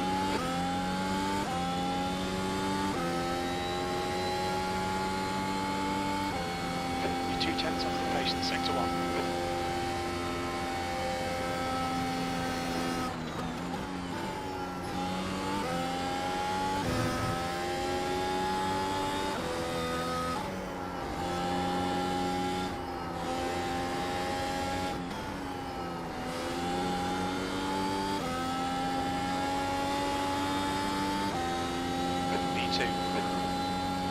That felt really good. Don't quite understand how I'm slower through there.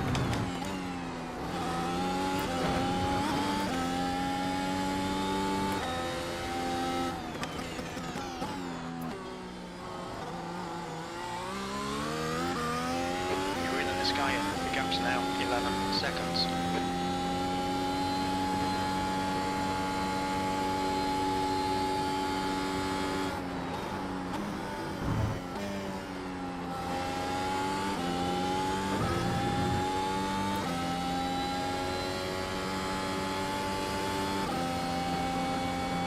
Box?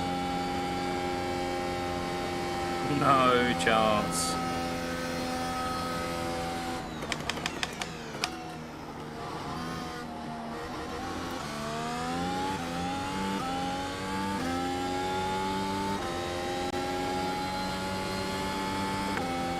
Matching race pace. Oh, that spin fucked us, didn't it?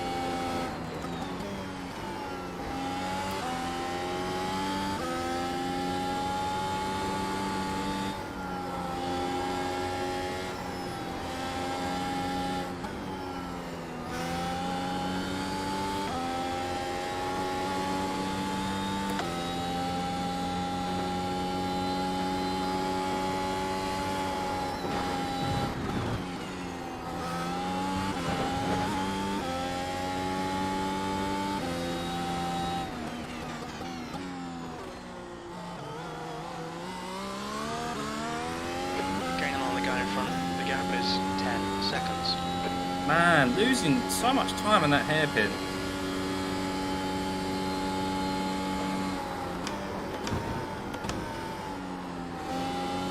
Just cut the track.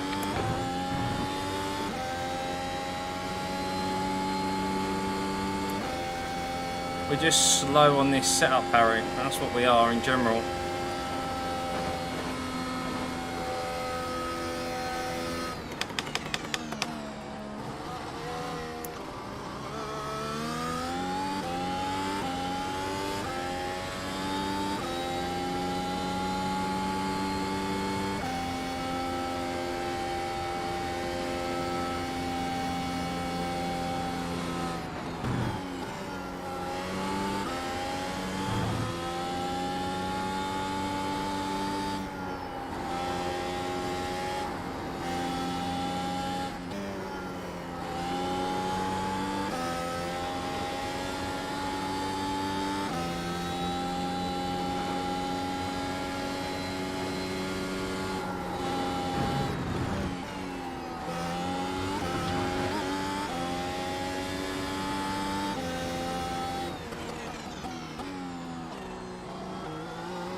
cut a little bit of time off of him. Gonna get 5 feet somewhere.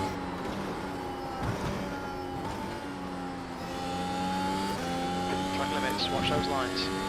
Only because I'm really abusing track limits. He's been held up by that car. James, can you please help me as fast as you, please?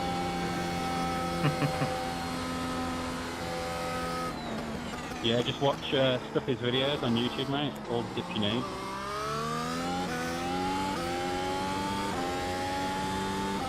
I am the master. 2 to go. Keep it together. We'll be on the podium. Binge watch James' videos tonight. I can't move that pace.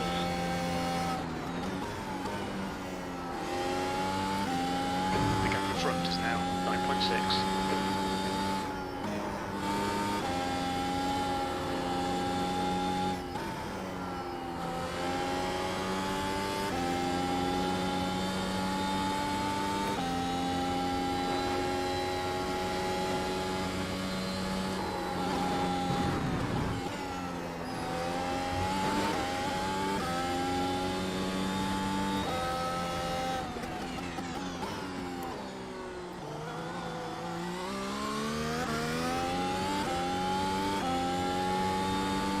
Alright, last lap, next lap.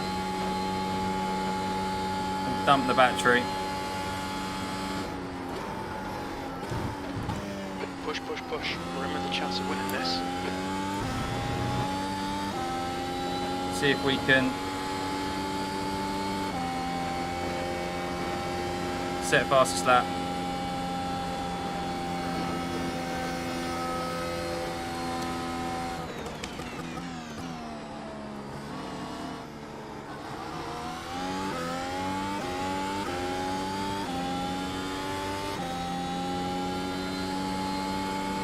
Thanks for the advice, Harry. Thanks for the advice. Bring it on now. That's good consistency. Keep it up.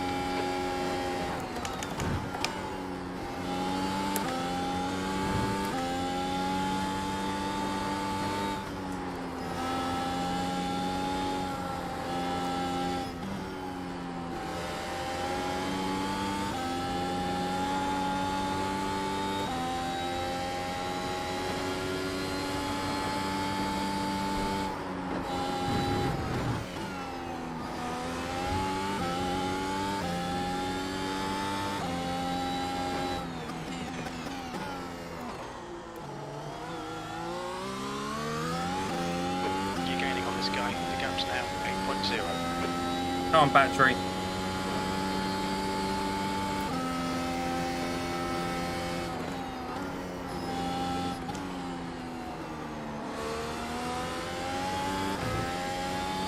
Fucking spoon corner, man.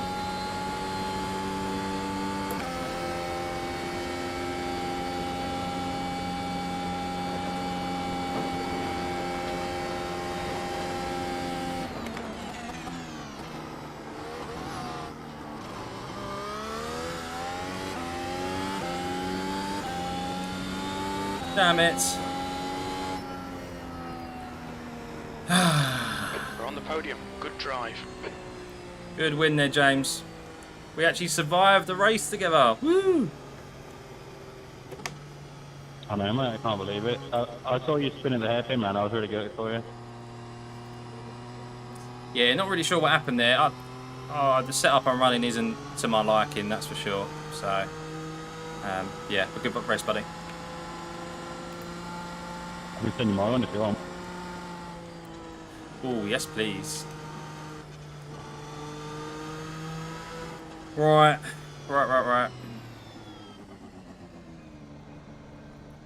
You just spun exactly where I spun. Ah, well, there we go. It's easy done in that hairpin. Setup was a bit... yeah. Too much understeer into the incidents to look at. I'm not sure. Let's go have a look. I might just have a look on your YouTube, mate. YouTube.com/stuffeyy, everybody. Don't even need to plug my own channel. What a legend. Right, save that and then we'll go. Do I ever crease wing mid-race? No, do you know what? I did have a look. I did have a look. at some of the in-car alterations, Tom, but if I'm completely honest with you, I never really know what everything does.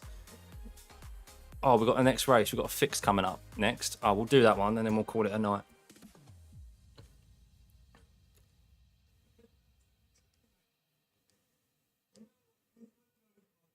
And you want to get extra grip, yeah. I mean, and that setup in general was just only 0.02 lost. Oh, we did get fastest lap, 27.7. That's not bad. Let's quickly load into this race and see if there was any incidents. But that setup was just, there was just too much understeer through. T1 felt uncomfortable, Spoon felt uncomfortable, and that's really where I was losing most of my time. And coming out of the second Degner, I think it is, the one, the right-hander just before you go under the bridge, that one as well. Bit of front wing is wise. Yeah, I'll do that next time. I don't know if it was the diff, mid-entry diff as well. It's just a bit bizarre. I had to ride the brake a lot more than I normally do, so.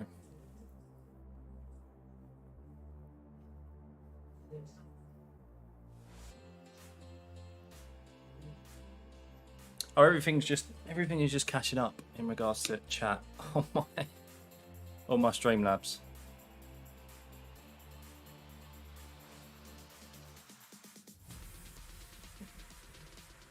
Oh.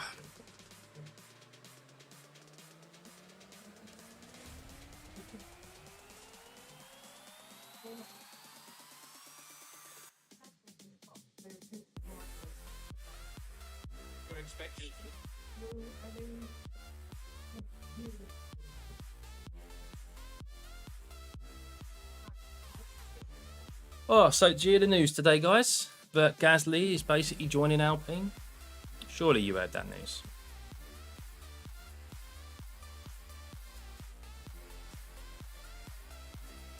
See you in the morning, Jack. I know that message was probably a little while ago.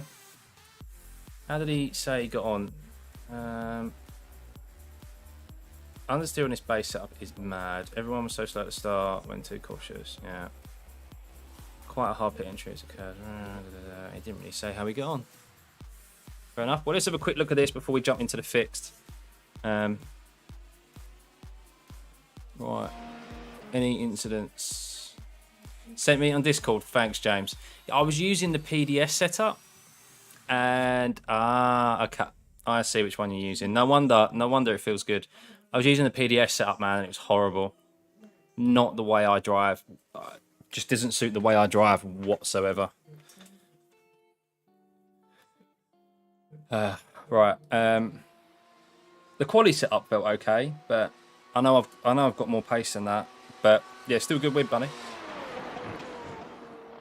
5 minutes Apex remaining, Racing is very good. left. Ah, well. Sneaky. Emily, I'll have to give that a go. It's a bit oversteery. Oh yeah, but I prefer oversteer. I prefer something that's a bit more pointy and I can just look after the rear. I don't mind the oversteer. I hate understeer, especially in this car, man. It's just horrible. Like just the worst thing in the world, turning your wheel into a corner and it's like, is it gonna go? Is it gonna fucking turn?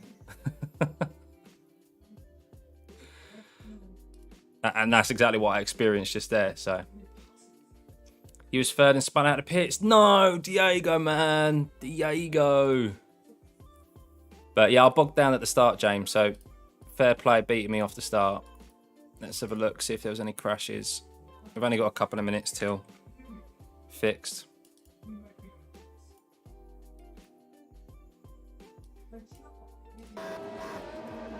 Two litres remaining.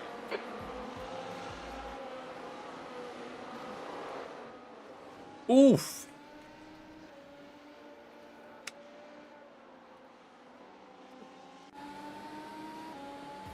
Fixed is understeer city. Well, it should suit me this race then, shouldn't it? Oh my God, what happened there?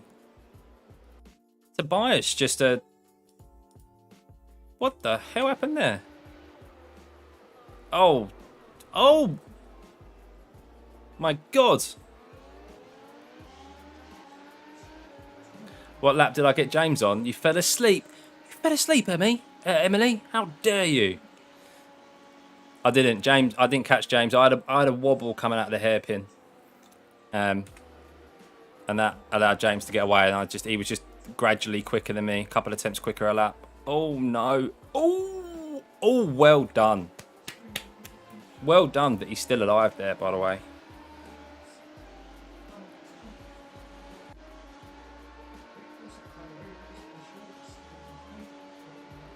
BRS understeer pig. Yeah, I don't know why their setups are so understeery. Actually, no, I've got a feeling why their setups are understeery.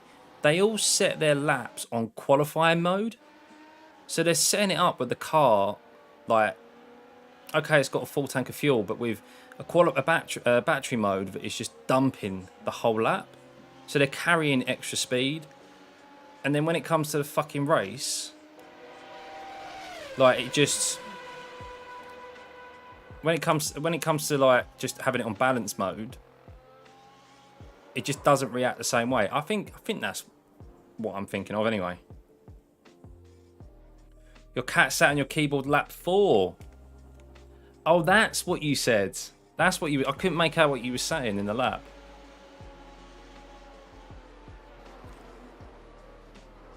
Oh my God. So many people missing their braking markers. Oh, what's happened here? Oh no. The track temp's increasing. It's now 32 Celsius. Not sure if that was retaliation or what. I was daring you to do the Joker lap on the way up to 130R. Oh, what? Where I just go really wide and just take the off track. Right, well, we've got another race to get into now, so...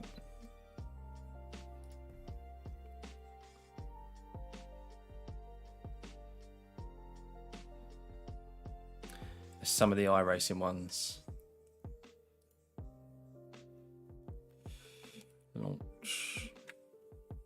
Well, I think they changed the fix setups series to season to season because they want you to... They want it to feel like you're driving a different car, but there's no need for it. Just leave it the same. So, the little slip road. Oh, I didn't hear what you said. I didn't even know that slip road was there, man. See you in there, Diego. Yeah, I'll see you there. We got Felipe Giro in here. Bit of a smaller field. Looks like it's split the field, which is a shame.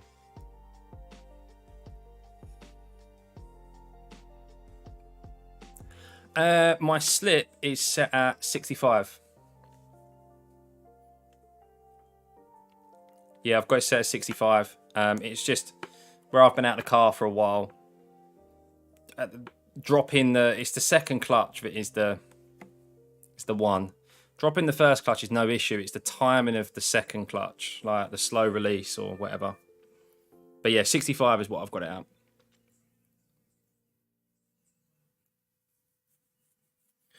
Yeah, I'll try that setup, James, and see how it is. To be honest, I'll maybe try and get some races in Monday, but I'm away tomorrow.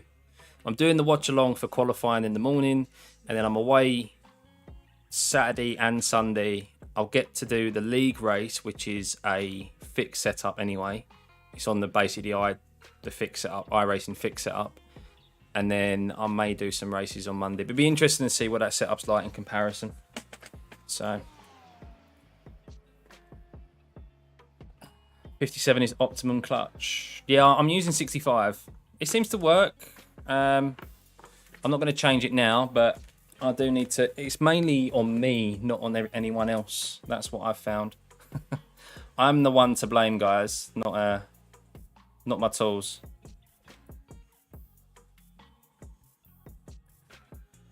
Right, here we go. Fix it up. Let's see what this is like.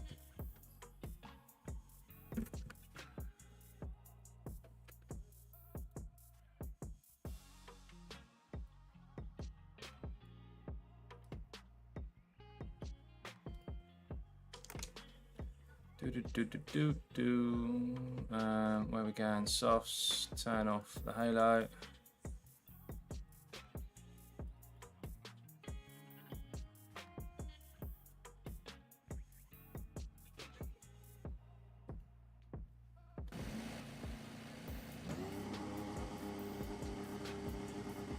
Oh, you have a hot chocolate? Nice. Yeah, track temps are kind. It takes it's clear. We've got 2 laps. Let's get this done. Well, I kind of wish they were maybe a bit higher because it would make a 2-stop strategy come into play on the 100% setup, the 100% races. I don't think enough of the 100% races are a 2-stop. I think Barcelona's been the only one where a 2-stop has been viable. Everywhere else has been a 1-stop, so.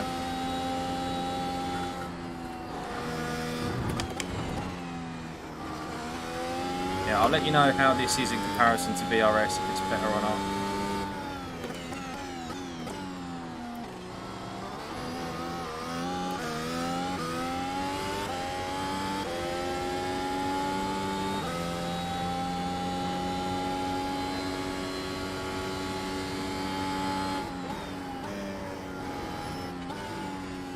Hungaroring, oh yeah. Yeah, that was probably a 2-stop as well. I got taken out on the second lap at Hungaroring, so I didn't get an opportunity to do that race.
Ah, just behind Philippe.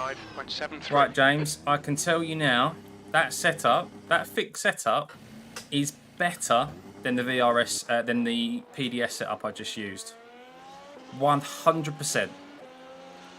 That, yes, there's a little bit of understeer, but nowhere near compared to what there is in the PDS setup. Spoon is a dream to go through, so is the first corner. At the Degners, there was a little bit of nice front end. I really like that. I mean, I have just used a wank setup for the last race, but like in comparison, I haven't used Ben's setup, so I haven't spoiled myself. But that is a million times better. It's crazy how bad that PDS setup is, guys. Crazy. Ugh. Favorite tracks either Japan, Spa, and Singapore. Well, on the F1 calendar, mine are Japan. This is in no particular order. Japan, Silverstone. And what's another one I always look forward to in F1?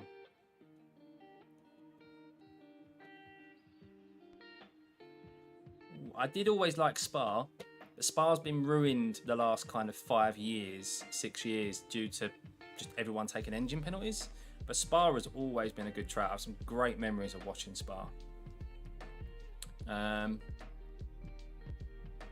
What else? Can't think off the top of my head. Can't think of what else.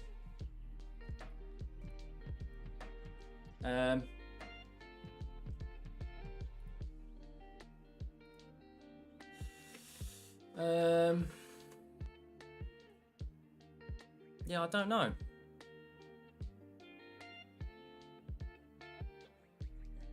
What did I enjoy watching growing up, races wise? The track had so much grip. Yeah.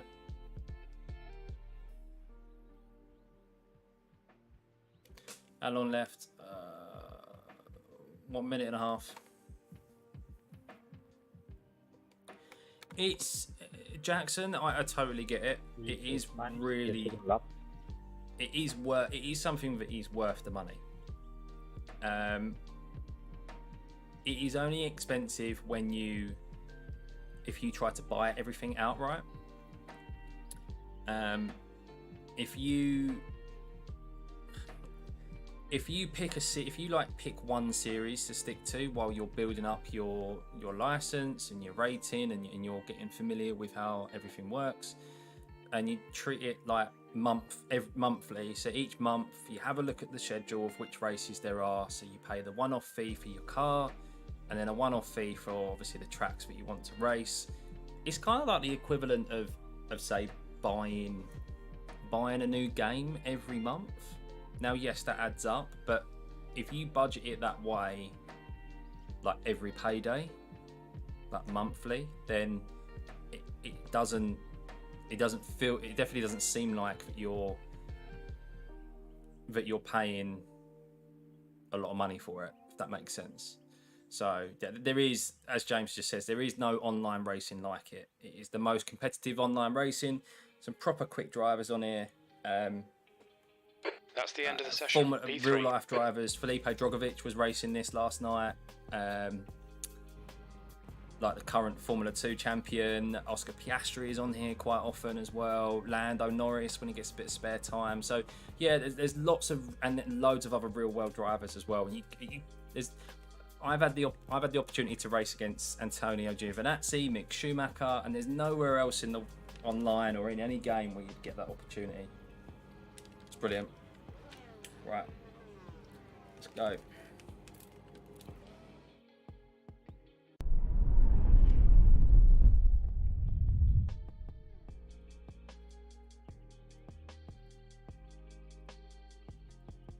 Good luck, everyone. Thanks, I need it.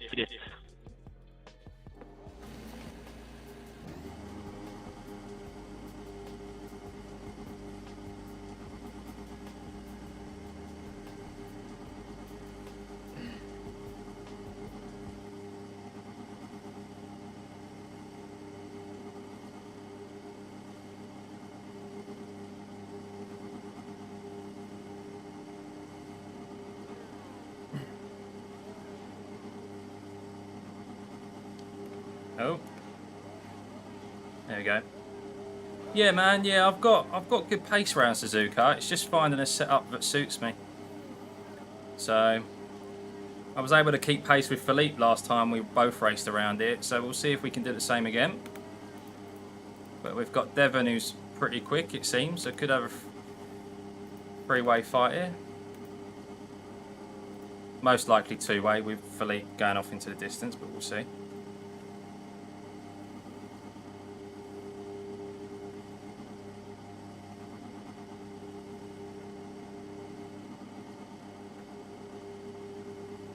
The track temp is 35. The air temp is 22 Celsius. Here we go. P3, get ready. Go, go, go. Damn it. Too keen on that throttle.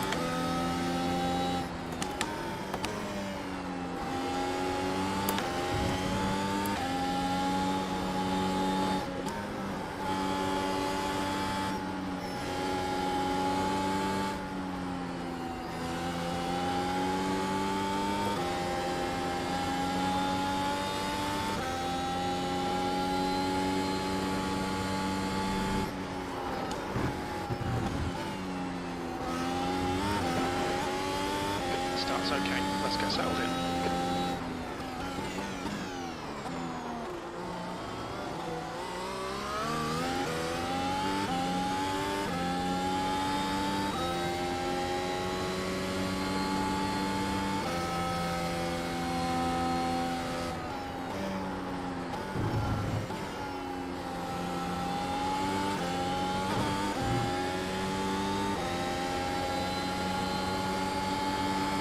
Car right. Still there. Hold your line. Still there. Right side's clear. Car right. Right side's clear. Brave.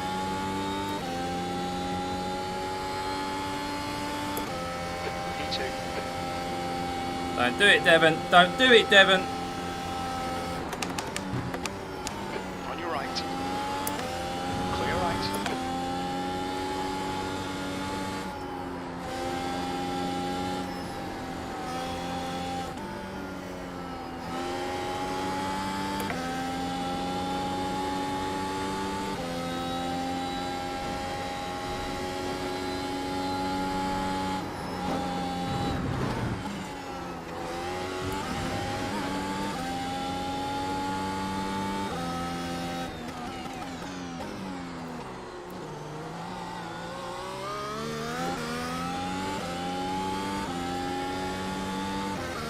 Ah, fuck.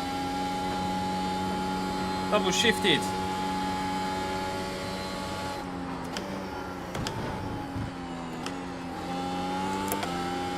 Be warned about track limits.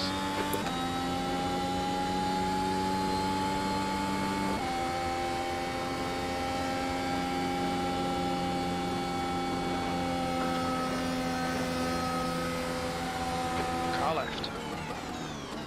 Clear left. The stewards have warned us for cutting the track. Keep it between the white lines. The leader has just done a 128, 122. The guy behind has just done a 128. Left side. He's still there. Hold your line. Still there.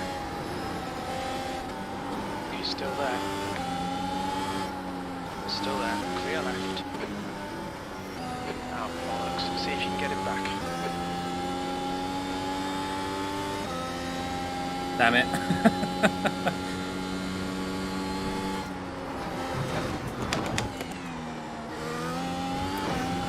Be warned about track limits.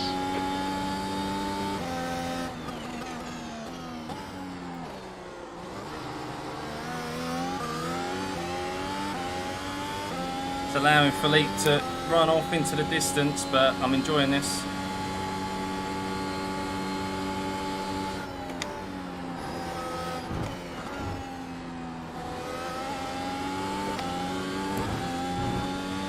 Oh, he definitely took an off track there. Definitely.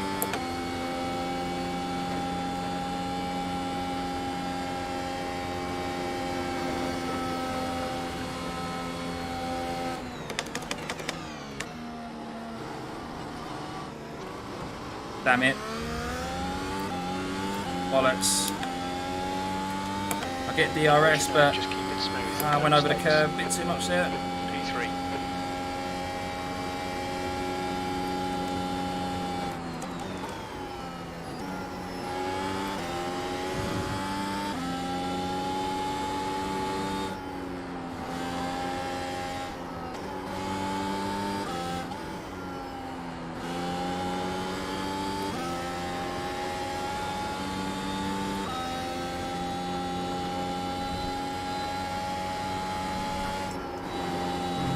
Come on, nail this fucker.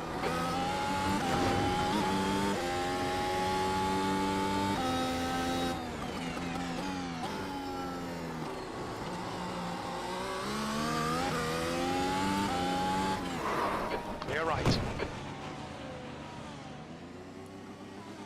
Devon, please explain what that was.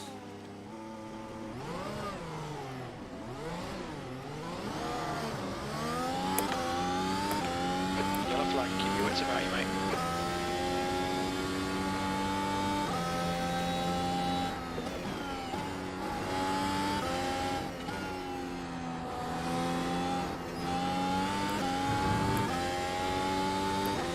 Adrian, I'm coming into the pits, man. I'll let you go on the inside.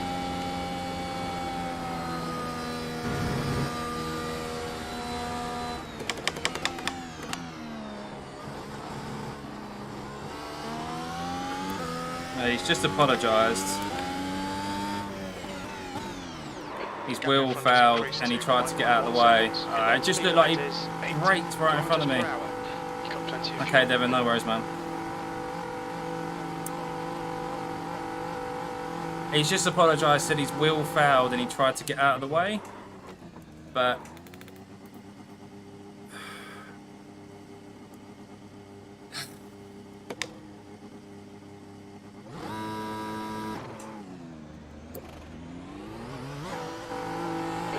Exit's clear.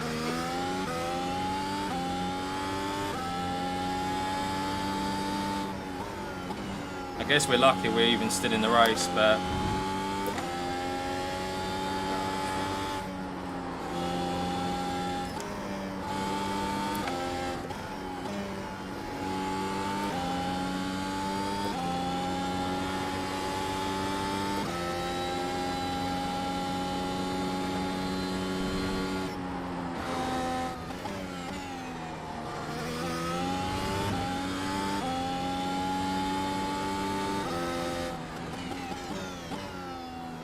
Yeah, it's there's only so much you can do, I guess, just in that moment. Yeah.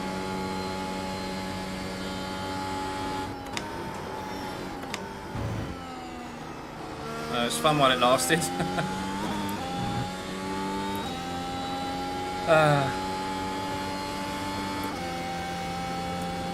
Well, yeah, the cynicism in me, Alex, does think that. But we'll see. Well, it's not.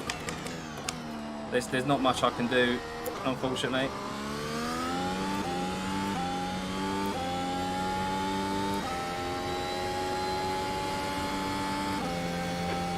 Place.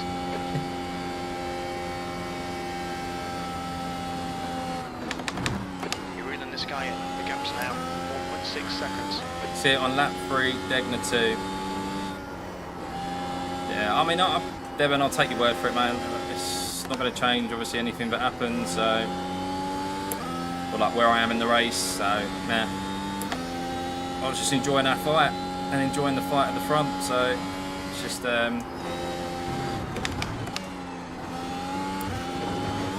See if we can catch Nicholas here and have a fight.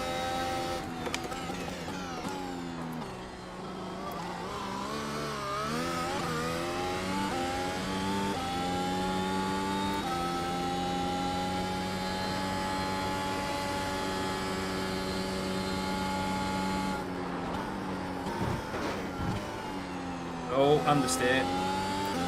And that's really the only place you feel the understeer.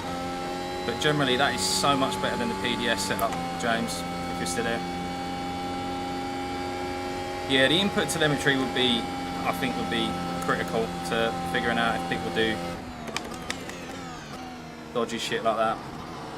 Well, I'm not saying it's, well, I say dodgy, obviously it looked dodgy because of everything, taking Devon's word for it, but people do dodgy shit on this sim, and I don't necessarily get the right punishment, do they? 28.54.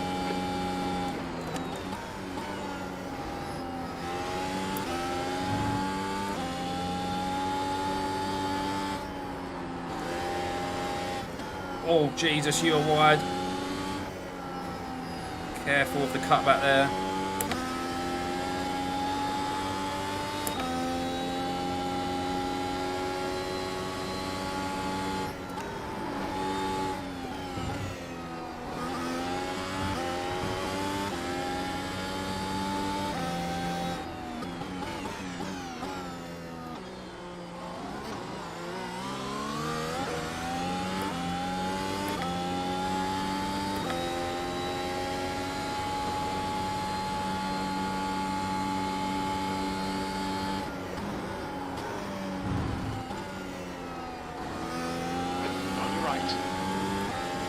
Right side's clear. Yoink.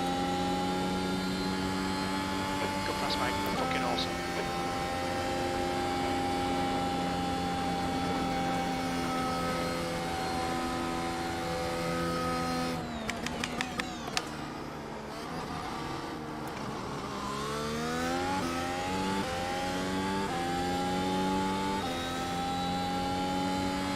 Let's try and just set some good laps. Half distance. Fuel levels 5 are laps fine. between now and the end.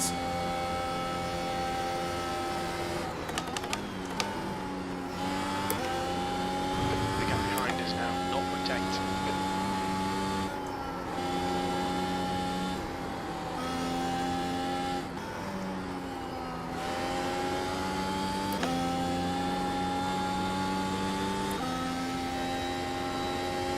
Oh.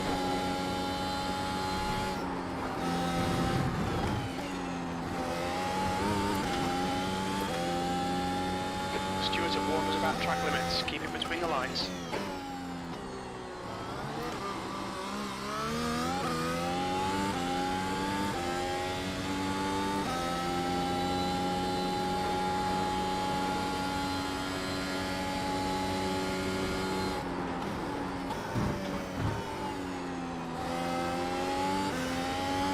That's where the understeer is. The second half on the exit, the spoon, where it goes off camber.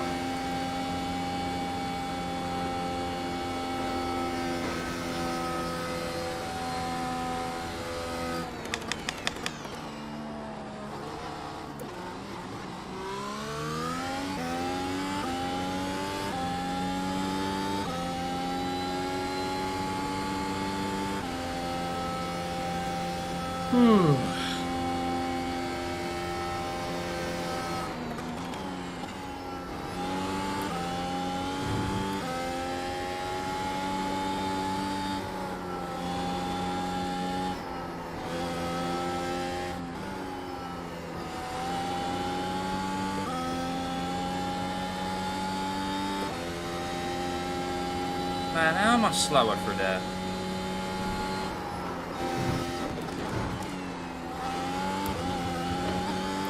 Fuck's sake, another off track. The stewards have warned us for cutting the track. Keep it between the white lines. Push now, we can catch this guy.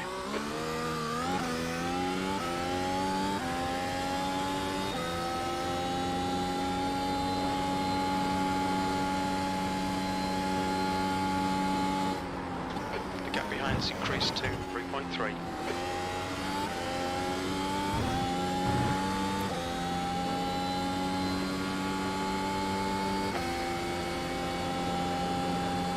Somebody else is really understeer, yeah. And spoon.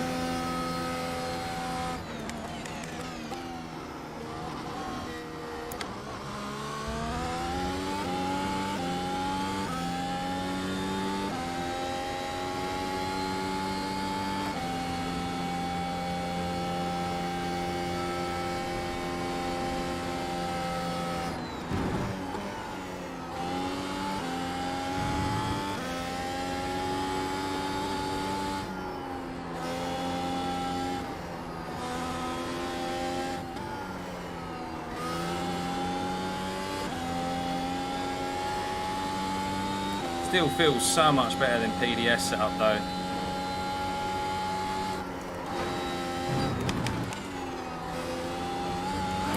I don't know what he's done to that setup.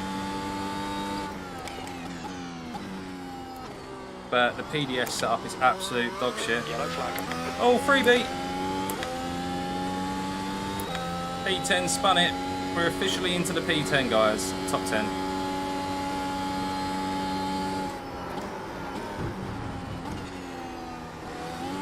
Flag limits.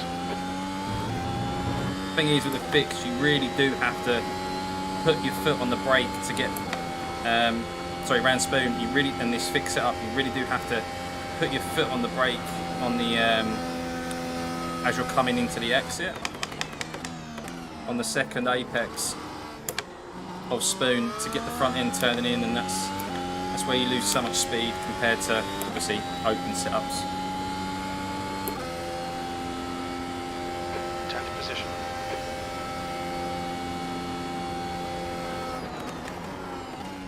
Oh, a little bit sideways there.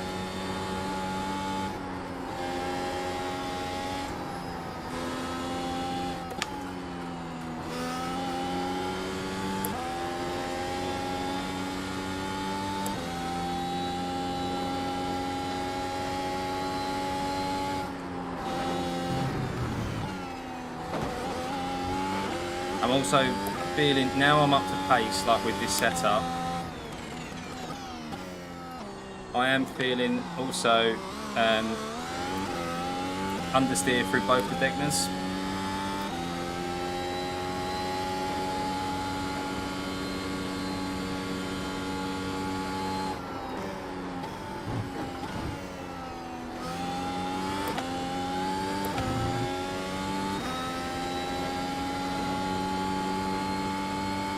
What we got? 2 more laps. Away from the guy behind. The gap's now 4.4 seconds.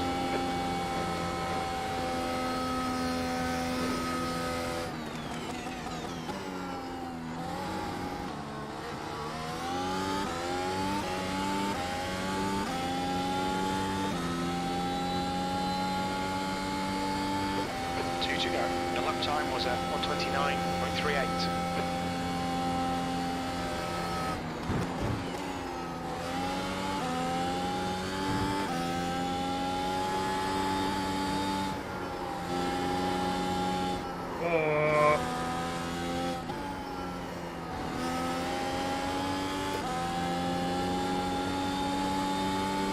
Carried too much speed into the second S.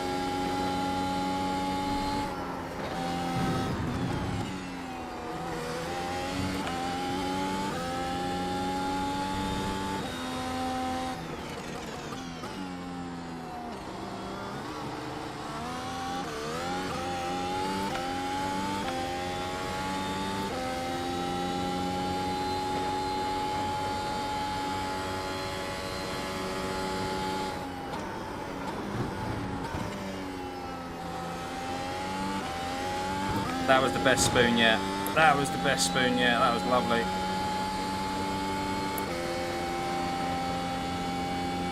Interested to see my front tyres? Well, don't forget I did pit and change tyres on the second lap. But we should get at least like, well, we've got 10 laps pretty much on this set.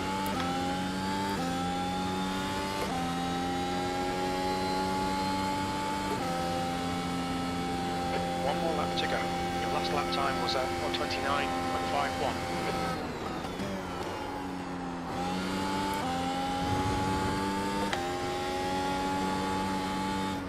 Yeah, there's definitely been no tyre saving going on here, guys.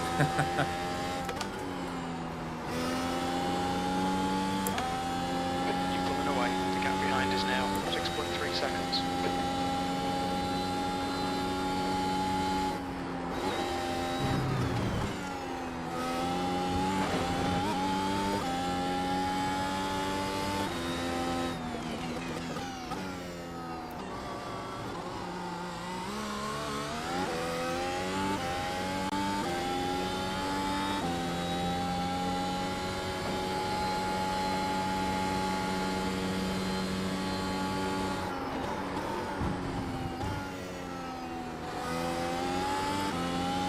It's a shame because I probably had the pace to, well, maybe I probably want to catch Philippe, but at least like keep out front.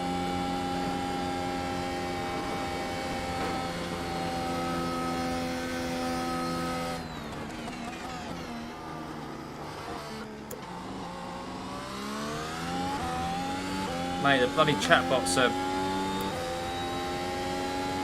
off on one tonight, aren't they? P10, that's it. We're done. P10.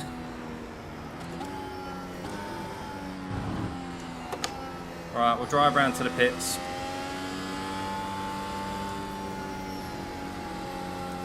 And then see what they were.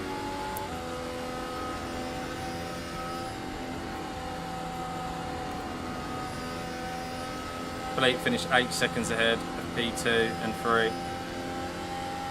Well, P2.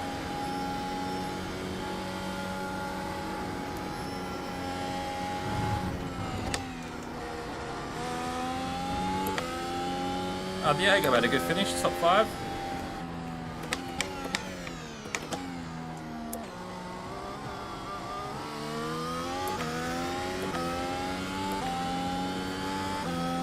Where's Sky now? We'll have a look back at that incident as well.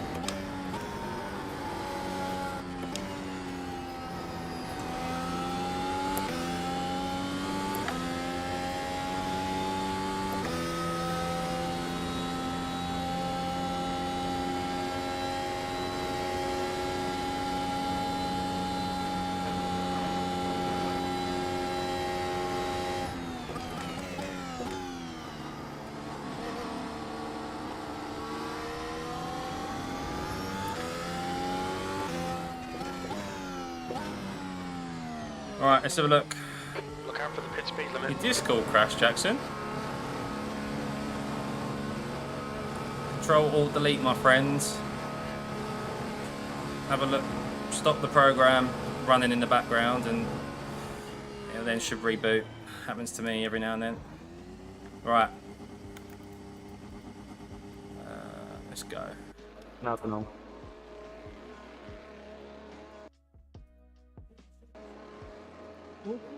Foi muito interessante, muito legal mesmo. 65! O Felipe foi o vencedor, inclusive, da etapa de ontem. 65 front left, 69 Oh, yeah, front yeah, right. legal. Wait, 69. And then we have. Foi transmitido pelo canal do YouTube. So that was 10 laps, I think. 10 laps on that tyre. Da Band Esportes? Exato, exato. É muito legal mesmo. 40, yeah, about 10 laps because we came in lap 4. Pô, vou dar uma olhada porque So interessa isso aí. 1, 2, 3, 4, 5, 6, 7, 8, 9 laps. 9 laps. Joga lá no YouTube, no canal da Band Esportes, você vê, se eu não me engano, é um dos últimos a ser postado. I lá. went a little fast. XPG Band Esportes F1, o nome do campeonato. Tá aberta a inscrição, se eu não me engano. Huh? Don't know what Philippe's going on about. Don't know what Philippe's saying. Why is that not? What? Yeah. Stuck. Oh. You sent me a present in Discord, did ya?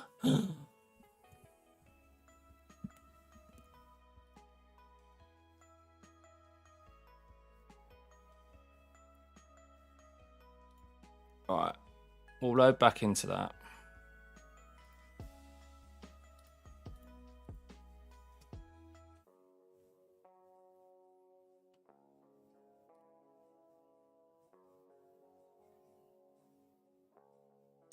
Ah, he's such a good friend, James. Such a good friend. Cheers, buddy.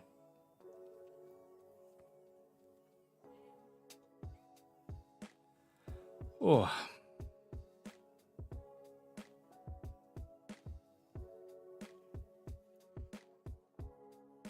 If you want to future-proof yourself, Harry, with all due respect, you want to get an RTX, something with an RTX graphics card minimum, and then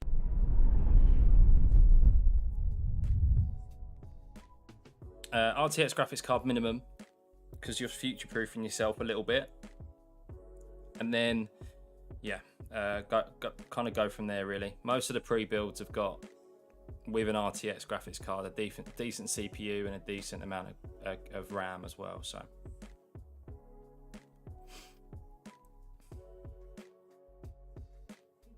Sad seeing Vettel leave. Honestly, they'll let him do it at some point, Jax. I'm sure they will.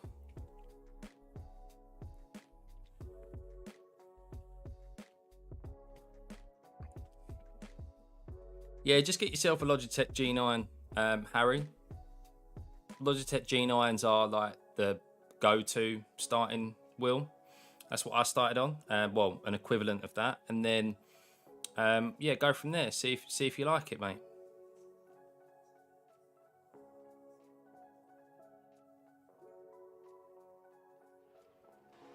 Checkered flags out. P7. All right, here we go. Yeah, the minimum spec for iRacing is really low, especially if you run everything on low settings. You never struggle That's with. the end of the session. P7. You never struggle whatsoever with FPS. So right, we are in. Let's go have a look at our incident.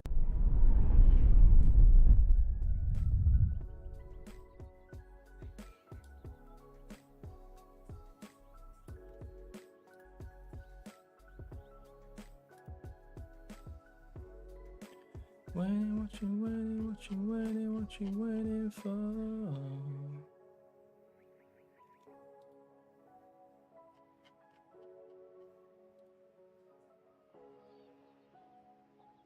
Right.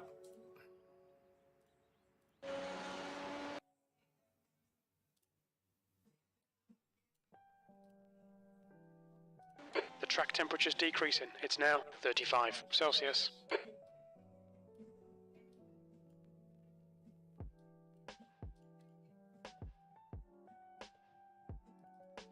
we have a look at the lap that we went side by side? 2 litres remaining. Look at this before we look at the incident.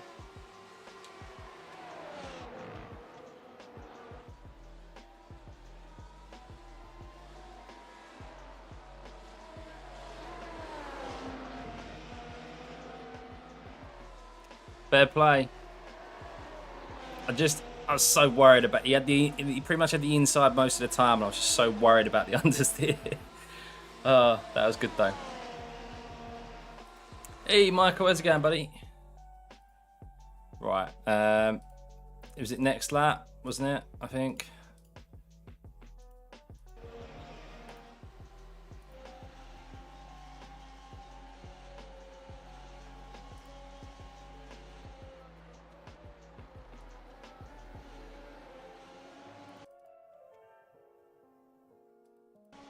We play it from here.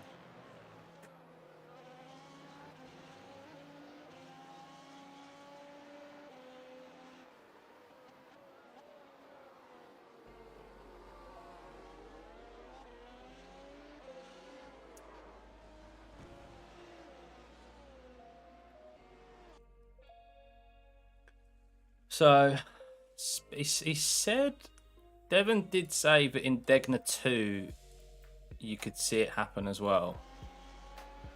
Don't know what he means by that. Oh, sorry. That field of view is disgusting. Apologies.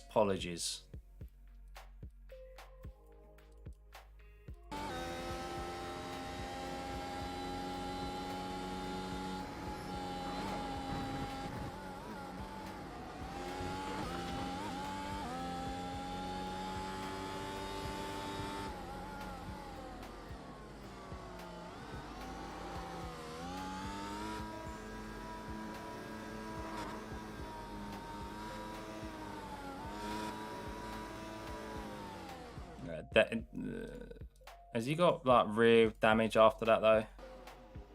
I mean, it does look like his steering's very, very light there.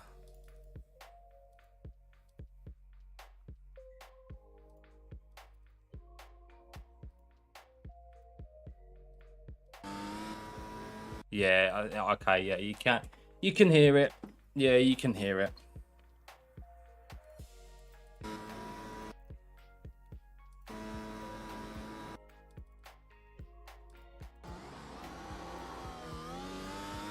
So the false feedback, I get it.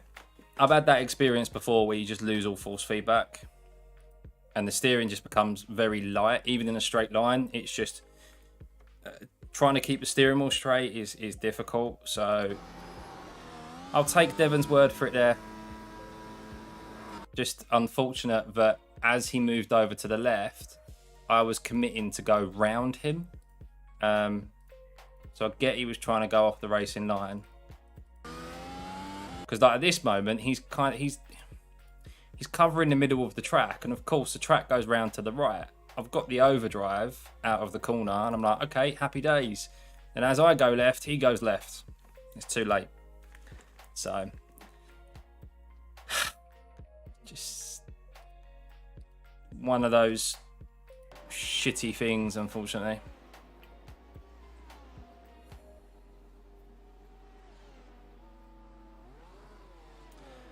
Yeah, no worries, James. I am off not too long after this as well. Just like what Verstappen done to Kim in Belgium. Nah, obviously I wasn't happy at the time because I was a bit like, what the fuck are you doing? Because I was going to overtake him here. He had the wheel spin. I would have had the run into spoon. And his steering's gone light, and I've just been the unfortunate one. If it was like half a second difference there out of the hairpin, I would have seen him pull over to the left and I would have gone up the inside. But bloody shame, man. An absolute bloody shame. But to have that the last lap was really good, as this was so close.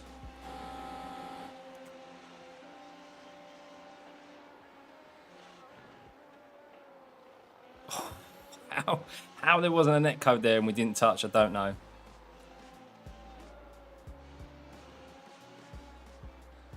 I was the one who had to leave the room. Had to leave the room there. Damn it. Damn it. 13 laps. All right, let's have a look at some incidents.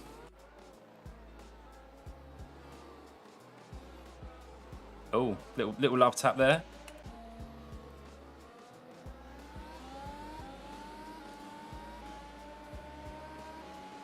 Oh, this looks interesting.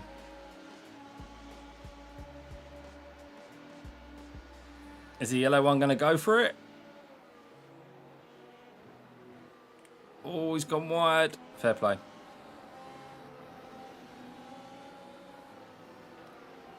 Oh, another little love tap there.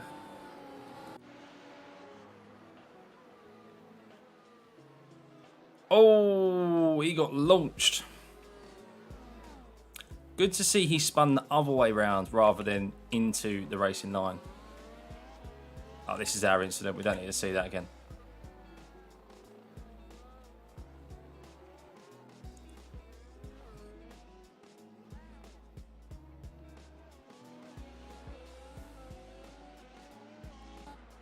Senna Prost chicane, yeah, a Prost, sorry.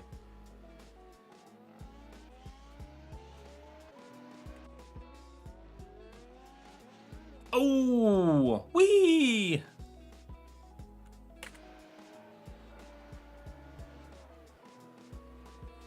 I don't really know why that was shown.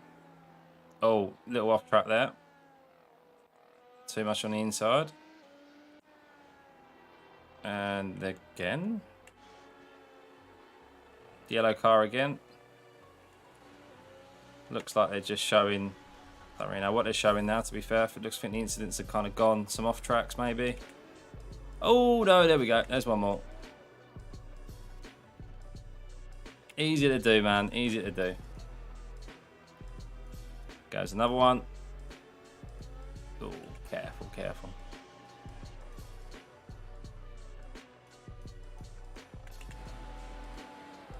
Oh. Oh, the guy on the outside thought about it, didn't he?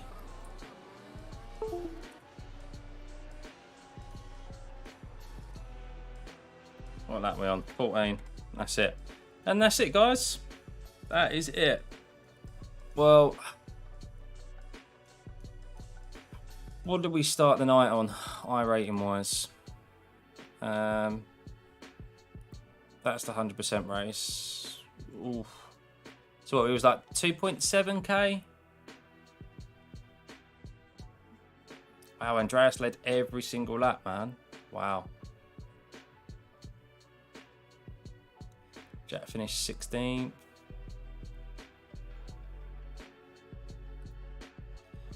And then we are now on 2.72k. So we lost a little bit. So a little bit of iRating. This has been a medium stream, bad but good. Yeah, the whole point of this stream was to be able to do the 100% race, which was not the case. Got caught out by just a couple of slower drivers in the hairpin. But we've got some good practice for this weekend. I've got the 100% league race on Sunday evening. So yeah, be sure to tune in then. But yes, next time we'll be on is tomorrow morning for the F1 qualifying. Michael, I am only doing qualifying. I thought about practice, but practice is too early in the morning. It's like 4 in the morning. So qualifying is 7 o'clock in the morning, so I'll be on at 5:30. I at least wanted to do a stream for that. I've got I've got a league race on Sunday night, so I'm happy to come on and do an after race discussion. Yeah, I'm away Saturday night, which is why I'm not able to do the race on Sunday. So it all depends what time I get home. But I'll be doing a debrief, that's for sure. So my debrief video that I put up last week, it was a bit late, which is why I obviously didn't get many views. But I am off Monday, off work, so I will probably put it together then. Yeah, you want to pre-race debrief on Monday? Yeah, I might do. Have a look, put up some talking points. But I'll definitely be doing a debrief video, that's for sure. Because I want to get those out there, get my opinions across, of course. And yeah, Monday we get the cost cap come through as well, don't we? I might do a stream Monday to talk about the cost cap as well. Because we're going to get this cost cap results, aren't we? And we can maybe do a bit of a deep dive into those and see what their findings are. So we'll see. But yeah, no, Michael, I'll definitely be here for qualifying in the morning if you're around. So yeah, I'm about to go set up the stream for tomorrow, like the thumbnail and stuff. And then, yeah, turn those notifications on, buddy. Please say Red Bull lose points. Well, we'll see. There is a conspiracy flying about that they've delayed the decision of issuing certificates because Red Bull have kind of gone, don't issue any certificates or any news until after this weekend, where Max could possibly win the World Championship at Honda's backyard. There's that. So I reckon. But what if Max doesn't win this weekend? What if he doesn't win the championship? Which is a high possibility because he needs to ultimately finish 8 points ahead of Leclerc. What if that happens? What, do they postpone it again? So Jackson, I did see that floating about on TikTok as well. It looks like a very well worded FIA statement, whoever's wrote it, but I don't believe it's true. I don't think it's leaked. No one on Twitter has picked it up. I follow a number of like reputable journalists on Twitter, and I'm always chatting to the Missed Apex crew as well, and those boys have some in the know sources who work for F1 teams, so they haven't heard anything either. So they're I think someone's put that cleverly together and has duped the internet with that. But because that seems very 125,000 as a fine seems very light, and I heard fines were not going to be dished out. I heard it's points and reduction of cost cap. So in essence, they'll lose money anyway because of prize money from the Constructors' Championship and stuff. There's not going to be actual fines. I could be wrong because the penalties are quite broad. I think they need to really tighten up on the penalties and be exact of what they would dish out if people go over. But yeah, that's my understanding.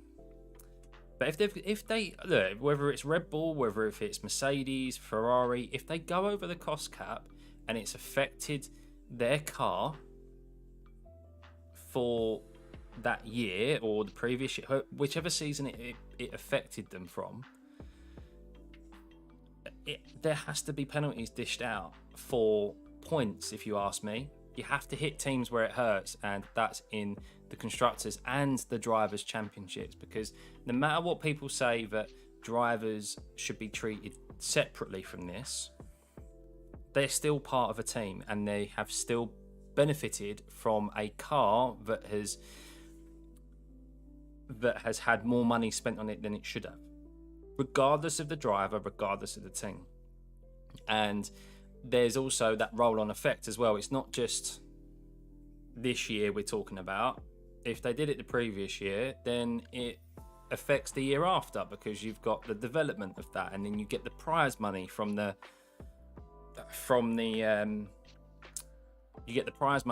constructors.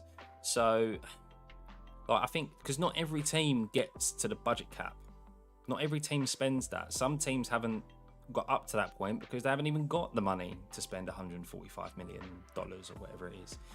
So rumor said that they went over 12 million and got an appeal and brought it down to 125 grand.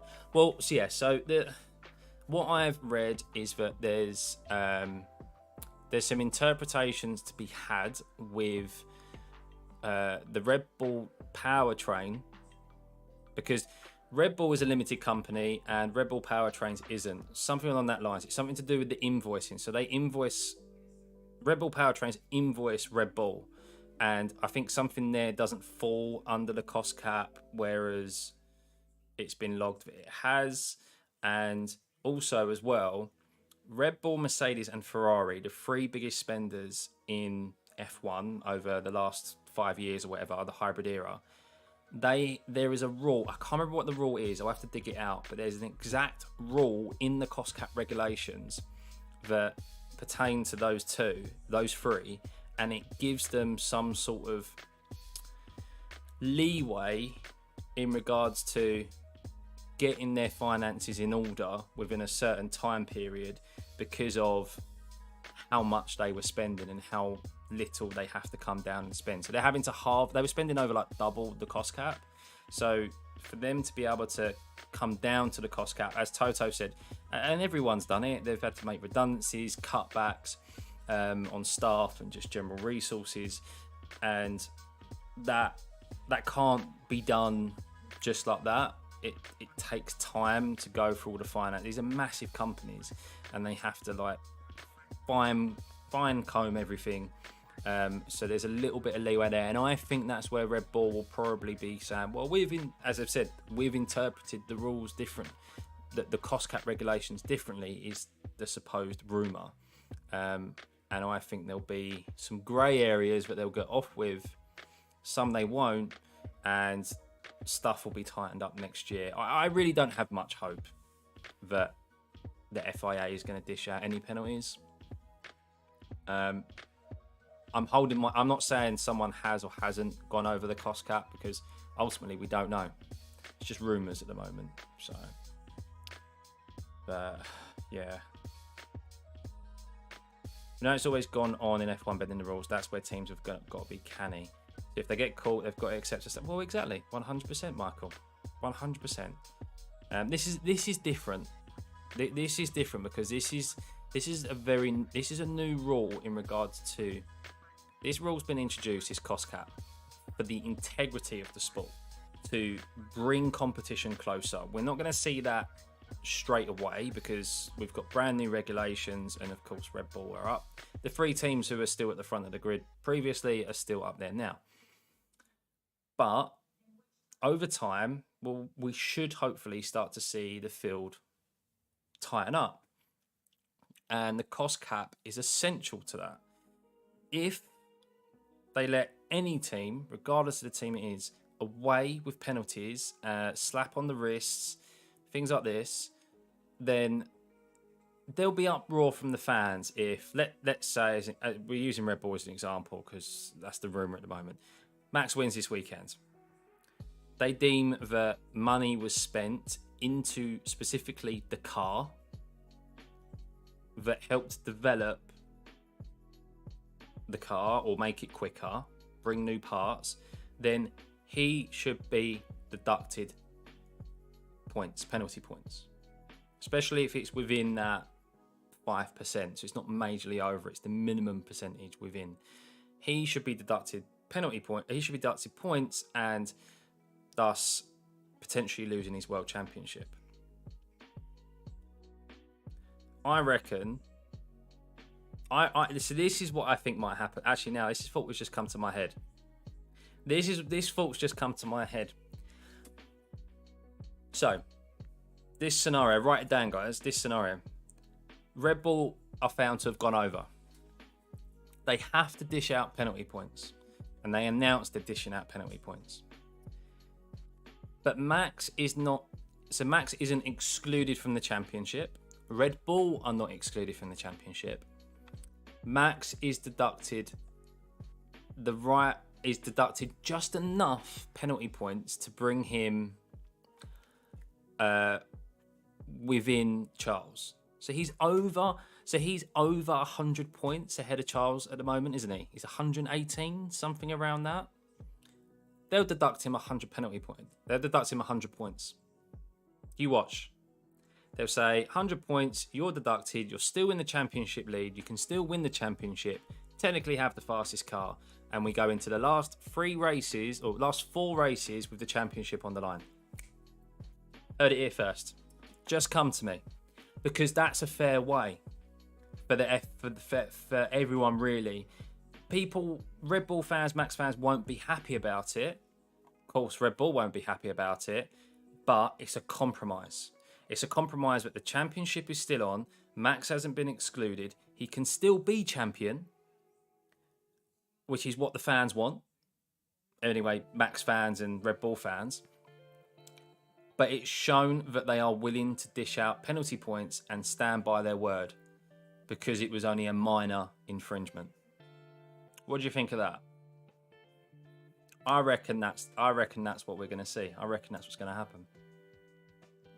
If of course they're found guilty, if they've gone over, could possibly be that they're fine. There's an error in like kind of how the finances have been audited, etc. Some stuff has fallen within it, some stuff hasn't, etc. All that's been cleared up. But let's say they have. I think that's what's going to happen. And that's what's going to happen.